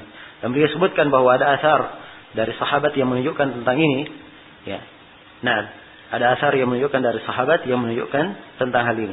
Yang jelas tentang masalah diberi talqin atau tidaknya, ini kaitannya dengan apa? Dengan mahkamah yang seperti ini. Nanti dilihat, seorang hakim kadang melihat ada orang, ya perlu dia tanyai, dia mencuri, dia tanya, oh barangkali bukan itu yang kamu curi, barangkali ini atau itu. Ya sama dengan orang yang berzina. Ketika dia tahu pezina itu, maka ditakrir, ditanya. Ya. Dia berkata saya berzina. Maka ditanya, kamu berzina apa? Barangkali kamu hanya apa? Hanya memegangnya saja. Barangkali kamu hanya menciumnya saja. Ya. Maka akhirnya dia terangkan bahwa tidak. Ya, saya apa? Melakukannya. Jelas ya? Maka Nabi kembali mengulangi sampai Nabi menegaskan, ya, yang menunjukkan bahwa yang dimaksud dengan zinanya adalah apa? Telah bertemu 2 khitan. Itu yang dimaksud. Jelas ya? Baik. Kemudian kata Syaukani rahimahullah, wa yuhsamu mawdi'ul qata' wa tu'allaqul yad fi 'unuqis sariq. Ya. Dan di apa? Tempat diputusnya itu, tempat diputusnya atau dipotongnya tangan, itu hendaknya yuhsam. Ya, maksudnya ditahan. Jangan sampai darahnya apa? Jangan sampai darahnya keluar dan digantung di tangan itu di leher orang yang mencuri. Digantung tangannya di lehernya. Nah, ya, dan ketentuan tentang hal ini diterangkan dalam hadits yang lemah. Terangkan dalam hadits yang lemah. Namun ketentuan ini dipakai. Ya, ketentuan ini dipakai sebab maksud dari menjatuhkan hukum kepada si pencuri agar supaya tangannya apa? Tangannya hilang saja, tidak untuk membunuhnya. Tidak untuk apa? Membunuhnya. Maka karena itulah, ya, kalau misalnya darahnya mengeluar, ya ketika dipotong tangannya kemudian darahnya keluar lebih daripada sewajarnya, maka ini bisa apa? membuatnya mati, dan ini tidak diinginkan di dalam menjatuhkan hukum kepadanya. Jelas ya? Karena itu kalau ditahan darahnya dan diobati untuk darahnya berhenti, maka itu tidak ada masalah. Baik. Kemudian kata beliau rahimahullah, ya, dan dia ketika digantungkan di leher, tentunya ini dimaklumi ya. Ya, sebab tangan ketika dia berada di posisi tinggi tidak mengalir keluar darahnya, dia akan apa? Dia akan tertahan. Ya. Wa yasqutu bi afwi al-masruq alaihi qabla al-bulugh ila sultan. Ya. La ba'dahu faqad wajab. Nah. Kemudian ya, pencurian ini dimaafkan. Ini dimaafkan dengan apa? Atau pencurian ini digugurkan dengan maaf. Ya. Dengan maaf yang diberikan kepada orang yang mencuri. Dengan maaf yang diberikan kepada orang yang mencuri sebelum sampai kemana? Sampai kepada penguasa. Bukan setelahnya. Kalau setelahnya maka telah wajib. Ya. Kalau setelahnya wajib untuk apa? Dijatuhkan hukum. Ya, dan ini berdasarkan apa? Sebagian hadits ya. Apa? Diriwayatkan oleh Imam Ahmad, Abu Daud, Ibnu Majah, Nasai dan selainnya dari Sufwan bin Umayyah. Beliau berkata, "Kuntu na'iman fil masjid ala khamisah." Saya tidur di masjid di atas khamisah. Di atas khamisah saya, ya baju saya. Fasuriktu, maka saya pun ada yang mencuri dari saya. Fa akhadna sarik, maka kami ambil orang yang mencuri ini. Farfa'nahu ila Rasulillah sallallahu alaihi wasallam. Fa amara bi qat'ihi. Lalu si pencuri kami angkat kepada Nabi sallallahu alaihi wasallam, maka Nabi perintah agar supaya dia dia dipotong tangannya. Fakultu, maka saya berkata, api khamisah taman 30 dirhaman. Apakah dia dipotong tangannya karena khamisah yang harganya hanya 30 dirham? Kata Safwan, ana ahabuha lahu. Sudah, saya sudah berikan kepadanya 30 dirham itu. Maksudnya khamisah itu sekarang saya anggap saya berikan kepadanya. Maksudnya dia ingin apa? Maafkan. Tapi Nabi SAW berkata, "Fahalla qabla an ta'tiyani bihi." Ya, harusnya kamu mengucapkan itu sebelum kamu mendatangkan dia kepadaku. Ya, kalau ingin dimaafkan sebelum apa? Didatangkan. Kalau hukum sudah sampai ke hakim, maka harus apa? Harus diterapkan sudah. Kalau sudah sampai di hakim. Jelas ya? Baik. Kemudian kata beliau rahimahullah, "Wala qata fi thamarin wala katarin ma lam ya'wihi al-jarin idza akala wa idza akala lam yattakhid khubna wa illa kana alayhi thamanu ma hamalahu marrataini wa darbu nakal." Ya, dan tidak ada memotong, maksudnya tidak ada hukum potong tangan kalau dia mengambil buah atau mengambil kasar. Ya, mengambil apa? Kasar. Yaitu dia mengambil dari ujung pohon korma, ya, buah dari situ. Malam ya'wihi al-jarin, sepanjang dia belum dijaga di tempat penjemuran. Ya, sebab kalau dia sudah dijaga di tempat penjemuran, ini artinya dia sudah masuk ke dalam apa? Syirk. Ya, lain lagi hukumnya ya. Maksudnya di sini dia hanya mengambil di mana? Di pohonnya. Kemudian berikutnya, dan dia kalau makan, dia hanya makan saja dan tidak membawa apa? Tidak membawa bekal. Ya, ini telah berlalu ya kalimat khubnah. Tidak membawa bekal. Wa kana alaihi wa illa, ya, kalau dia melanggar hal ini, ya dia makan misalnya, maka kana alaihi thamanu ma hamalahu marratain. Maka dia harus mengganti apa yang dia bawa 2 kali. Sebanyak 2 kali. Dan dia harus dipukul dengan pukulan yang keras. Pukulan yang keras. Nah, ini sebagian riwayatnya ini sudah berlalu ya. Riwayat tentang hal ini sudah berlalu bersama kita. Ya, pembahasannya. Ya. Tentang apa? Di pembahasan apa ini berlalunya? Yang ada kalimat kalimat khubnah. Ayo, di pembahasan apa berlalunya?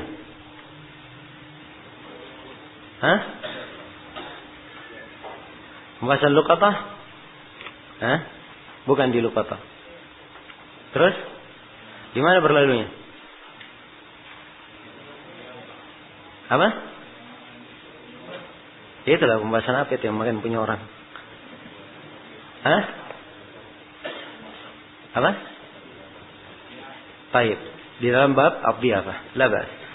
Jadi sudah diterangkan di dalam ya pembahasan tersebut ya hukum ini lam yattakhid khubnah. Dia tidak menjadikan untuknya ada khubnah di dalam hal itu. Ya. Kemudian kata beliau rahimahullahu taala, ya.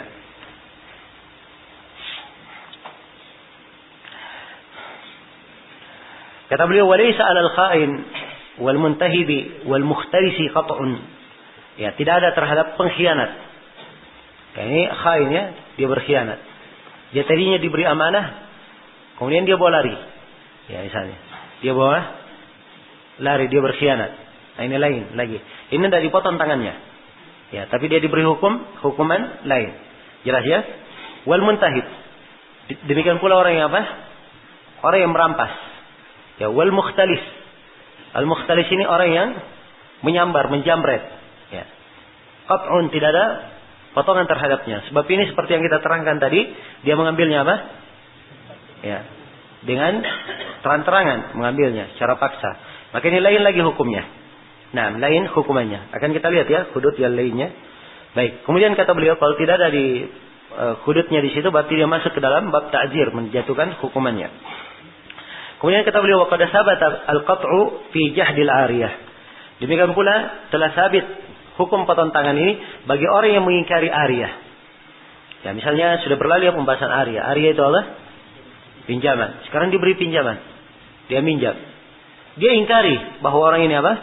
Dia ingkari bahwa dia meminjam. Nah, maka di sini dia boleh apa? Dipotong tangannya karena hal tersebut.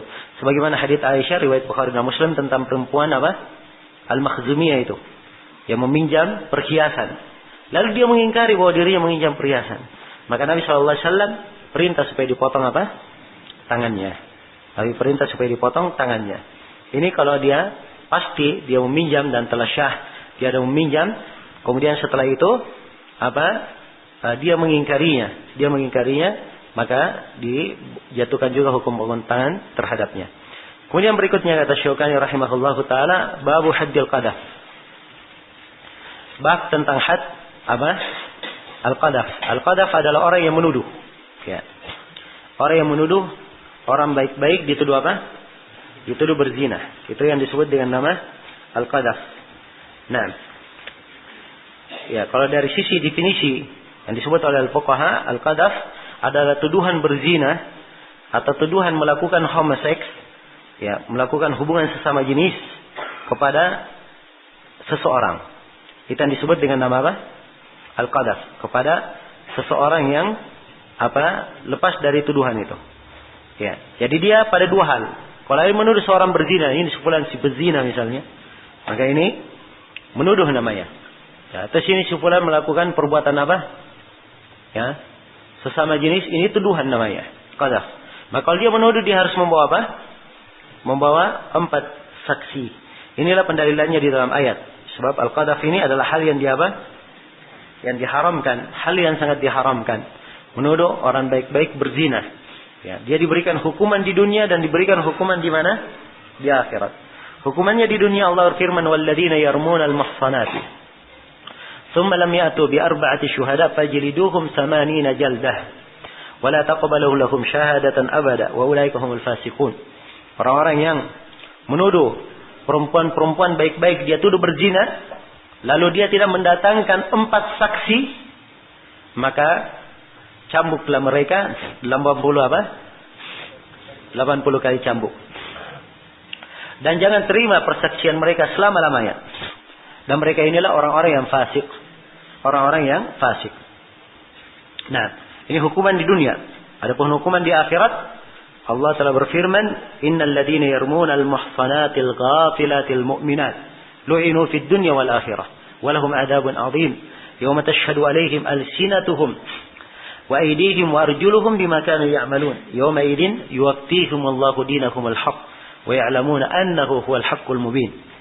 Sungguhnya orang-orang yang menuduh perempuan yang muhsan, yang ghafilat, yang perempuan yang apa? Tidak kenal dosa, perempuan yang mukminah, dia tuduh berzina, maka mereka dilaknat di dunia dan di akhirat. Dan untuk mereka siksaan yang sangat pedih, siksaan yang sangat besar. Hari tatkala lisan, tangan dan kaki-kaki mereka mempersaksikan apa yang mereka lakukan. Pada hari itu Allah Subhanahu wa taala akan menyempurnakan ya pembalasannya yang maha benar, dan mereka pun mengetahui bahwa Allah itu maha al-haq al-mubin, ya maha benar dan maha menjelaskan. Baik. Oke, ini tentang orang yang menuduh orang-orang yang baik-baik dituduh berzina. Ya, dia dijatuhkan padanya hukum dicambuk berapa kali? Dicambuk 80 kali. Nah, dan di dalam menuduh ini, ya, di dalam menuduh tersebut, ya, seorang kalau ingin menjatuhkan hukuman tuduhan, maka dia harus membawakan apa? Membawakan saksi. Kalau dia, maksudnya kalau dia ingin menuduh dan tuduhannya diterima, maka dia harus membawa 4 saksi. Ya. Dan kalau kita berbicara tentang 4 saksi, kita sudah berlalu menyebutkan syarat diterimanya apa? Persaksian 4 saksi itu. Maka dikembalikan ke sana ya, di syaratnya. Kemudian di sini di dalam lafaz menuduh itu ada lafaz yang tegas-tegas. Ya. Dia menuduh. Misalnya dia berkata, wahai kamu pezina. Ya. Wahai kamu pelacur misalnya. Wahai kamu begini. Maka ini tuduhan apa? Tuduhan tegas. Ya, secara lafaz sharih. Ada tuduhan kinayah. Ya. Nah, ada tuduhan kinayah. Dia katakan kamu wahai orang yang keji, berbuat kekejian, ya, dan seterusnya dari kata-kata yang menggambarkan kinayah. Nah, maka qadzaf ini adalah dosa yang apabila dilakukan maka akan menjatuhkan hukum apa? Hukum had pada orang yang menuduhnya kalau dia tidak membawa 4 saksi. Jadi keharusannya kalau dia menuduh harus mendatangkan apa? 4 saksi. Ya, kalau dia tidak bisa mendatangkan 4 saksi, maka hendaknya dia apa? Ya, dia menjaga lisannya, ya, menjaga lisannya. Dan di sini pentingnya seorang itu, ya, menjaga lisan. Jangan sampai dia mengucapkan kalimat-kalimat yang dia akan dijatuhkan sanksi pada ucapannya, pada kalimat-kalimat yang dia ucapkan tersebut.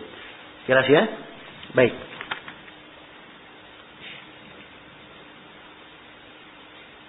Ya. Dan hukuman qadzaf ini boleh digugurkan, ya.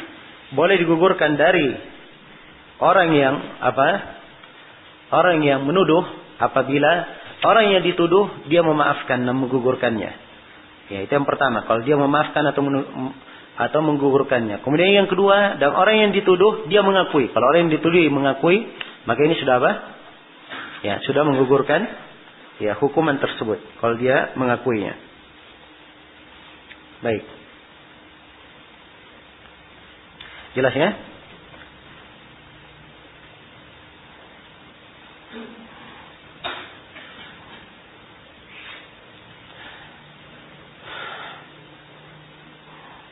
Baik. Ini tentang had al-qadzaf. Jadi al-qadzaf secara sekali lagi saya tegaskan bahwa dia hukum yang dijatuhkan padanya hukum had, dicambuk 80 kali apabila dia menuduh dan tidak membawa apa? 4 saksi. Kemudian kalau dia menuduh, ya setelah dia menuduh, ya tidak ada saksinya, maka disyaratkan harus dituntut oleh siapa? Orang yang dituduh. Kalau orang yang dituduh tidak menuntut, maka tidak apa? Tidak kena hukum.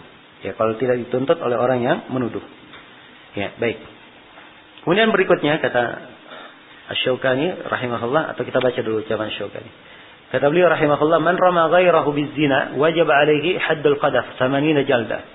Siapa yang menuduh selainnya dengan berbuat zina, maka dia wajib untuk dicambuk dengan had qadzaf, had penuduh ya perzinaan sebanyak 80 kali. Wa yathbutu dzalika bi iqrarihi marrah wa bi syahadati adlaini. Dan ini syah ya. Nah, syah dia sebagai penuduh kalau dia mengikrar 1 kali atau disaksikan oleh apa?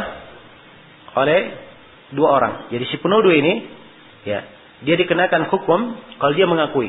Ya, kamu misalnya didengar dia menuduh. Maka dikatakan kamu mengakui, kamu menuduh. Kamu menuduh, kalau dia akui, dituntut, dia mengakui, maka dia dibawa ke pengadilan. Di situlah dia diminta untuk mendatangkan apa? Mendatangkan 4 saksi. Kemudian yang kedua, kalau dia tidak mengakui, maka orang yang menuntutnya harus mendatangkan apa? 2 saksi yang mempersaksikan bahwa orang ini adalah orang yang apa? Orang yang menuduh. Jelas ya? Orang yang menuduh. Sebab persaksian asalnya ke situ. Jelas? Ya kalau misalnya dia menuduh dia hanya menuduh bahwa si fulan berzina dan seterusnya. Ya, tidak kelihatan. Ya, tidak nampak. Datang orang memperkarakan atau dia misalnya ribut antara dua orang. Ya, ini menuduhnya berzina misalnya. Maka orang yang dituduh ini dia boleh memperkarakannya kalau dia punya dua saksi bahwa orang ini apa? Menuduhnya. Jelasnya orang tersebut menuduhnya. Atau orang tersebut telah mengakui bahwa dia apa? Dia menuduh. Nah, kalau sudah diakui dia menuduh, masuk ke proses berikutnya. Si penuduh harus mendatangkan apa? Ya, 4 saksi. Kalau dia memang benar dalam apa? Tuduhannya. Kalau tidak, maka dia dicambuk sebanyak berapa? 80 kali. Nah, kata beliau, wa illam yatub lam tuqbal syahadatuh. Kalau dia tidak bertobat dari tuduhannya, maka dia tidak diterima apa? Persaksiannya. Ini tentang orang yang menuduh. Kalau sudah dijatuhkan hukum had padanya, maka tidak diterima persaksiannya sampai dia bertobat. Dan bertobatnya ini ya dilihat ya bertobatnya. Dan kalau memang setelah dia dicambuk 80 kali dia bertobat dan baik tobatnya, tidak pernah lagi ulangi perbuatannya, maka ini sudah nampak bahwa dia adalah apa? Sudah baik. Ya, sudah baik. Dan ini tentunya urusannya di pengadilan sebab masalah persaksian. Ya, diterima atau tidak persaksiannya. Kemudian kata beliau, fa idza jaa ba'da al-qadhaf bi arba'ati syuhud saqata anhu al-hadd wa kada idza aqarra al-makdhuf biz-zina. Demikian pula setelah dia menuduh, ya, setelah dia menuduh lalu dia membawakan 4 saksi, maka apa? Gugurlah apa? Gugurlah had qadhaf itu, had tuduhan itu. Ya, had qadhaf gugur. Demikian pula kalau si yang dituduh itu dia mengakui bahwa dia berzina, maka ini apa? Digugurkan. Jelas ya? Ya, maka ini diperhatikan baik-baik ya ucapan Asy-Syaukani. Ada 2 sudut penting di sini yang harus kita pahami. Ya, pertama di sini had tentang apa? Al-qadhaf, menuduh orang apa? Berzina. Ya, tentunya ada yang menuduh dan ada yang apa? Dituduh. Ya. Yang pertama di sini yang menuduh, ya. Ini kan dia menuduh, berarti dia merugikan siapa? Yang dituduh. Yang dituduh, kalau dia benar memang melakukannya, maka ini ada hukum tersendiri di dalamnya, kan begitu? Baik, sekarang yang menuduh dulu. Ya. Yang menuduh dari mana dia tahu dia menuduh? Nah, ini dengan 2 hal. Yang pertama, dia mengakui bahwa dirinya apa? Menuduh. Kemudian yang kedua, dipersaksikan oleh 2 orang bahwa dia menuduh. Ya. Orang lain apa? Berzina. Maka ini si penuduh. Ya, si penuduh setelah dia menuduh, maka dia diangkat kemana?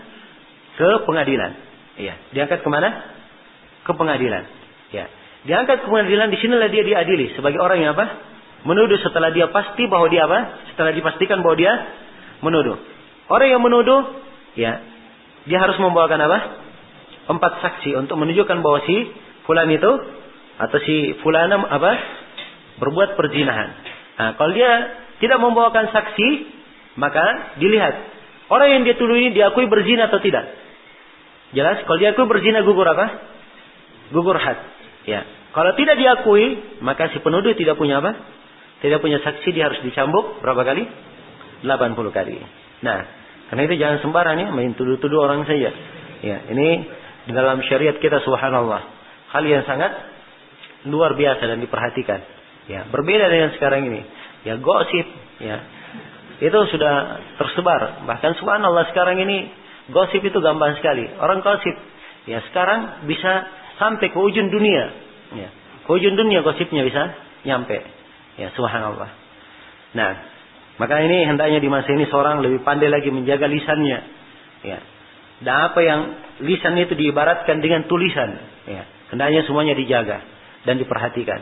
Ya. Dan ini kita saksikan orang-orang yang tidak punya agama. Ya. Demikian keadaannya. Dan pada sebagian orang yang mempelajari agama juga, yang masuk dalam perkara-perkara yang tidak berguna, kadang melakukan hal yang semisal dengan ini. Dan ini merugikan. Ya, kalau di dalam kehormatan manusia bahayanya sangat besar, apalagi kalau dia menyebarkan gosip-gosip berkaitan dengan masalah agama. Ya, membuat perpecahan di tengah kaum muslimin. Ya, membuat perpecahan di tengah orang-orang yang mempelajari agama di tengah ahli sunnah. Ya, maka gosip yang seperti ini lebih besar lagi bahayanya. Jelas ya? Dan Nabi sallallahu alaihi wasallam telah mengingatkan, innar rajula la yatakallamu bi kalimatin la yatabayyanu fiha yazillu biha ila an-nar aba adama bainal masyriq wal maghrib. Seorang lelaki kadang dia mengucapkan sebuah kalimat, dia belum perjelas kalimat ini. Ya, kalimat ini akan menyeret dia ke dalam api neraka jauhnya sejauh timur dan barat. Ya. Jelas ya? Maka jangan sembarang menuduh orang. Ya. Kemudian berikutnya kata Syaukani rahimahullahu taala, babu haddis syurb. Ini bab tentang had seorang peminum khamar. Ya, kalau dia minum, apa hadnya? Nah, kata Syaukani rahimahullahu taala, man syariba muskiran, siapa yang meminum muskiran, sesuatu yang memabukkan, mukallafan, dalam keadaan dia mukallaf, mukhtaran, ya sengaja, julida ala ma yarahul imam, dia dicambuk sesuai dengan apa yang dipandang oleh imam. Ya, maksudnya ini kebijaksanaannya kembali kepada si imam. Ya. Dan siapa yang diwakilkan oleh imam dalam hal ini di pengadilan, di qadha. Ya. Imma arba'ina jalda, apakah dicambuk 40 kali, atau aqalla atau kurang, atau aksyara atau lebih. Walau bin ni'al, dicambuk walaupun menggunakan pakai apa? Menggunakan sendal. Ya. Sini diterangkan oleh Syaukani rahimahullah syarat-syarat apa? Dia dicambuk. Ya, syarat-syarat dia dicambuk. Ya, karena dia minum. Nah, dan al-khamar ini adalah suatu hal yang sangat jelek di dalam syariat. Perbuatan yang diterangkan bahwa itu adalah perbuatan datangnya dari orang-orang yang mengikuti ajakan syaitan. Ya. Dan syaitan memang sengaja membisikkan perbuatan tersebut kepada manusia, mengajak kepadanya untuk melalaikan mereka dari mengingat kepada Allah dan dari menegakkan salat. Yang khamar ini ditetapkan padanya hukum had. Ya, dan ditetapkannya padanya hukum had ini menunjukkan bahwa dia bukan dosa dosa kecil. Ya, sebab ini kaidah umum. Kalau ditetapkan padanya hukum had, berarti dia adalah dosa dosa besar. Ya. Baik. Ini tentang meminum khamar. Ya. Tentang meminum khamar. Apalagi Nabi sallallahu alaihi wasallam telah syah dari beliau, ya, dalam hadis yang dikuatkan oleh Syekh Al-Albani disebutkan bahwa khamar itu adalah ummul khaba'ith. Adalah ummu apa? Al-khaba'ith. Pusatnya apa? Kekejian, hal-hal yang buruk. Nah, sampai disebutkan dalam sebagian riwayat ada kisah pernah terjadi, walaupun dalam hadits marfu'nya lemah, tapi secara mauquf kisahnya syah. Ya. Ada orang yang dia minum khamar. Dia minum khamar, setelah itu dia berzina, setelah itu dia membunuh. Ya, setelah itu dia berzina, setelah itu dia apa? Dia membunuh. Ya, jadi kisahnya ini disebutkan seorang dipanggil oleh seorang perempuan. Dan ada di situ apa? Ya, budaknya. Ya, ada yang mempersaksikannya. Jelas? Maka perempuan ini berkata kepadanya, kau minum khamar atau kamu berzina denganku? Dia kasih dua pilihan. Ya. Dan dia tidak bisa lepas. Ya. Maka dia memilih untuk minum khamar. Dia milih untuk minum apa? Minum khamar. Maka setelah dia minum khamar, akhirnya dia berzina dengan perempuan itu. Ya. Setelah berzina, maka dia membunuh budak yang berada di sampingnya. Ya, dia melakukan apa? Ya, 3 kekejian sekaligus, minum khamar, berzina dan apa? Membunuh. Nah, ini pernah disebutkan juga oleh Syekh Ibnu Utsaimin di dalam sebagian buku beliau. Ya, kejadian. Ya, ada seorang anak, dia minum khamar. Ya, dia minum khamar. Dia pulang ke rumahnya, waliyadzubillah, karena hilang kesadarannya, dia berzina, dia menzinahi ibunya. Ya, naudzubillah, hilang kesadarannya. Begitu dia sadar, ya, maka tatkala dia sadar, dia merasa bahwa semalam itu kelihatannya dia melakukan sesuatu apa yang tidak layak terhadap ibunya. Ya, tapi ibunya menutupi hal itu. Dia paksa terus ibunya untuk mengucapkannya. Akhirnya ibunya mengatakan, iya kamu melakukannya. Ia pun merasa sangat menyesal. Akhirnya dia bakar dirinya. Dia bakar apa? Dirinya. Ini perhatikan ya, dari ummul khaba'ith. Dari tadinya apa? Asalnya apa? Minum. Kemudian setelah itu menyeretnya kepada perbuatan keji dan lainnya. Maka orang yang minum khamar ini telah syah di dalam riwayat Bukhari dan Muslim. Dia dicambuk. Dia dicambuk. Dan Nabi SAW mencambuknya dengan jarit wan ni'al. Jarit itu dengan apa? Pelepah korma. Dicambuk dengan apa? Dengan sendal. Dan Abu Bakar mencambuknya 40 kali. Mencambuk 40 kali. Dan di dalam Sahih Muslim, Nabi Shallallahu Alaihi Wasallam mencambuknya 40 kali. Demikian pula dicambuk oleh Abu Bakar berapa kali? 40 kali. Kemudian di masa Umar, ya, radhiyallahu taala anhu, Umar mencambuknya berapa? 80 kali. Ya, sebab beliau mengambil istisyarah dari para sahabat dan dikatakan bahwa hudud itu kebanyakannya, hudud yang paling ringannya berapa? 80. Ada yang 100 kali cambuk, ada yang 80. Maka diambil 80. Dan ini ijtihad dari Umar, kemudian didukung oleh para sahabat yang lainnya. Ini menunjukkan bahwa itu bukanlah sekedar ijtihad mereka. Bukanlah sekedar apa? Ijtihad mereka. Karena itu Syaukani memberi ukuran 40. Sebab ini asalnya dilakukan oleh Nabi. Dan bolehnya dia lebih dari 40 karena ini dilakukan oleh siapa? Dilakukan oleh Umar bin Khattab radhiyallahu taala anhu. Dan dia boleh dikurangi sebab ini menunjukkan bahwa boleh dilebihkan.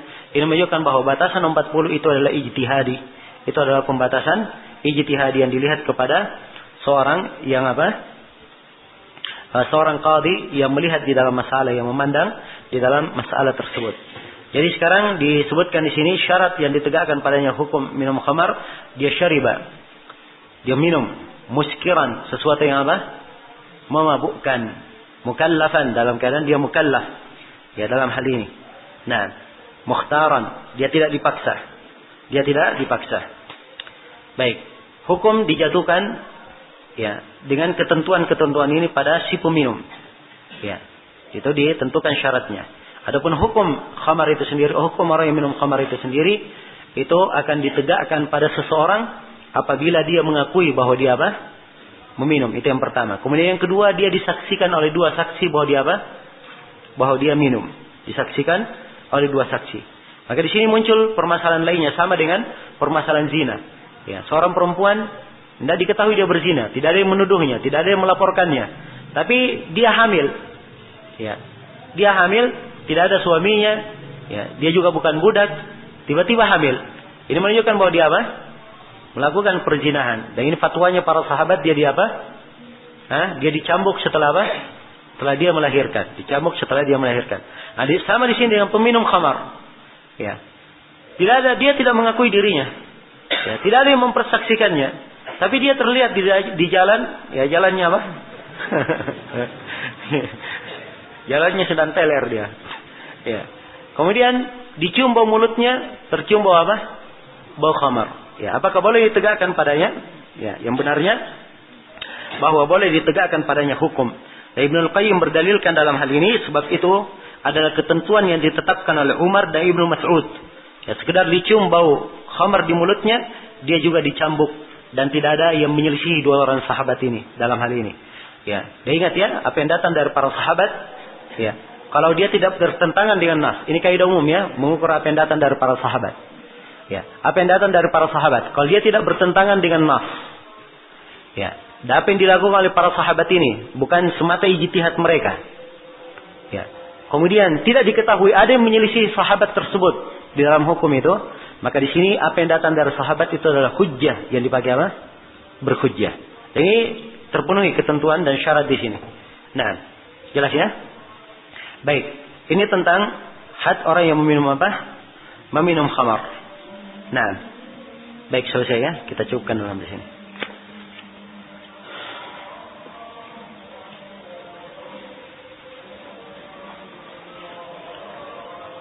Baik. Insyaallah setelah salat asar nanti kita lanjutkan. Subhanakallahumma bihamdik asyhadu an la ilaha illa anta astaghfiruka wa atubu ilaik walhamdulillahirabbil alamin.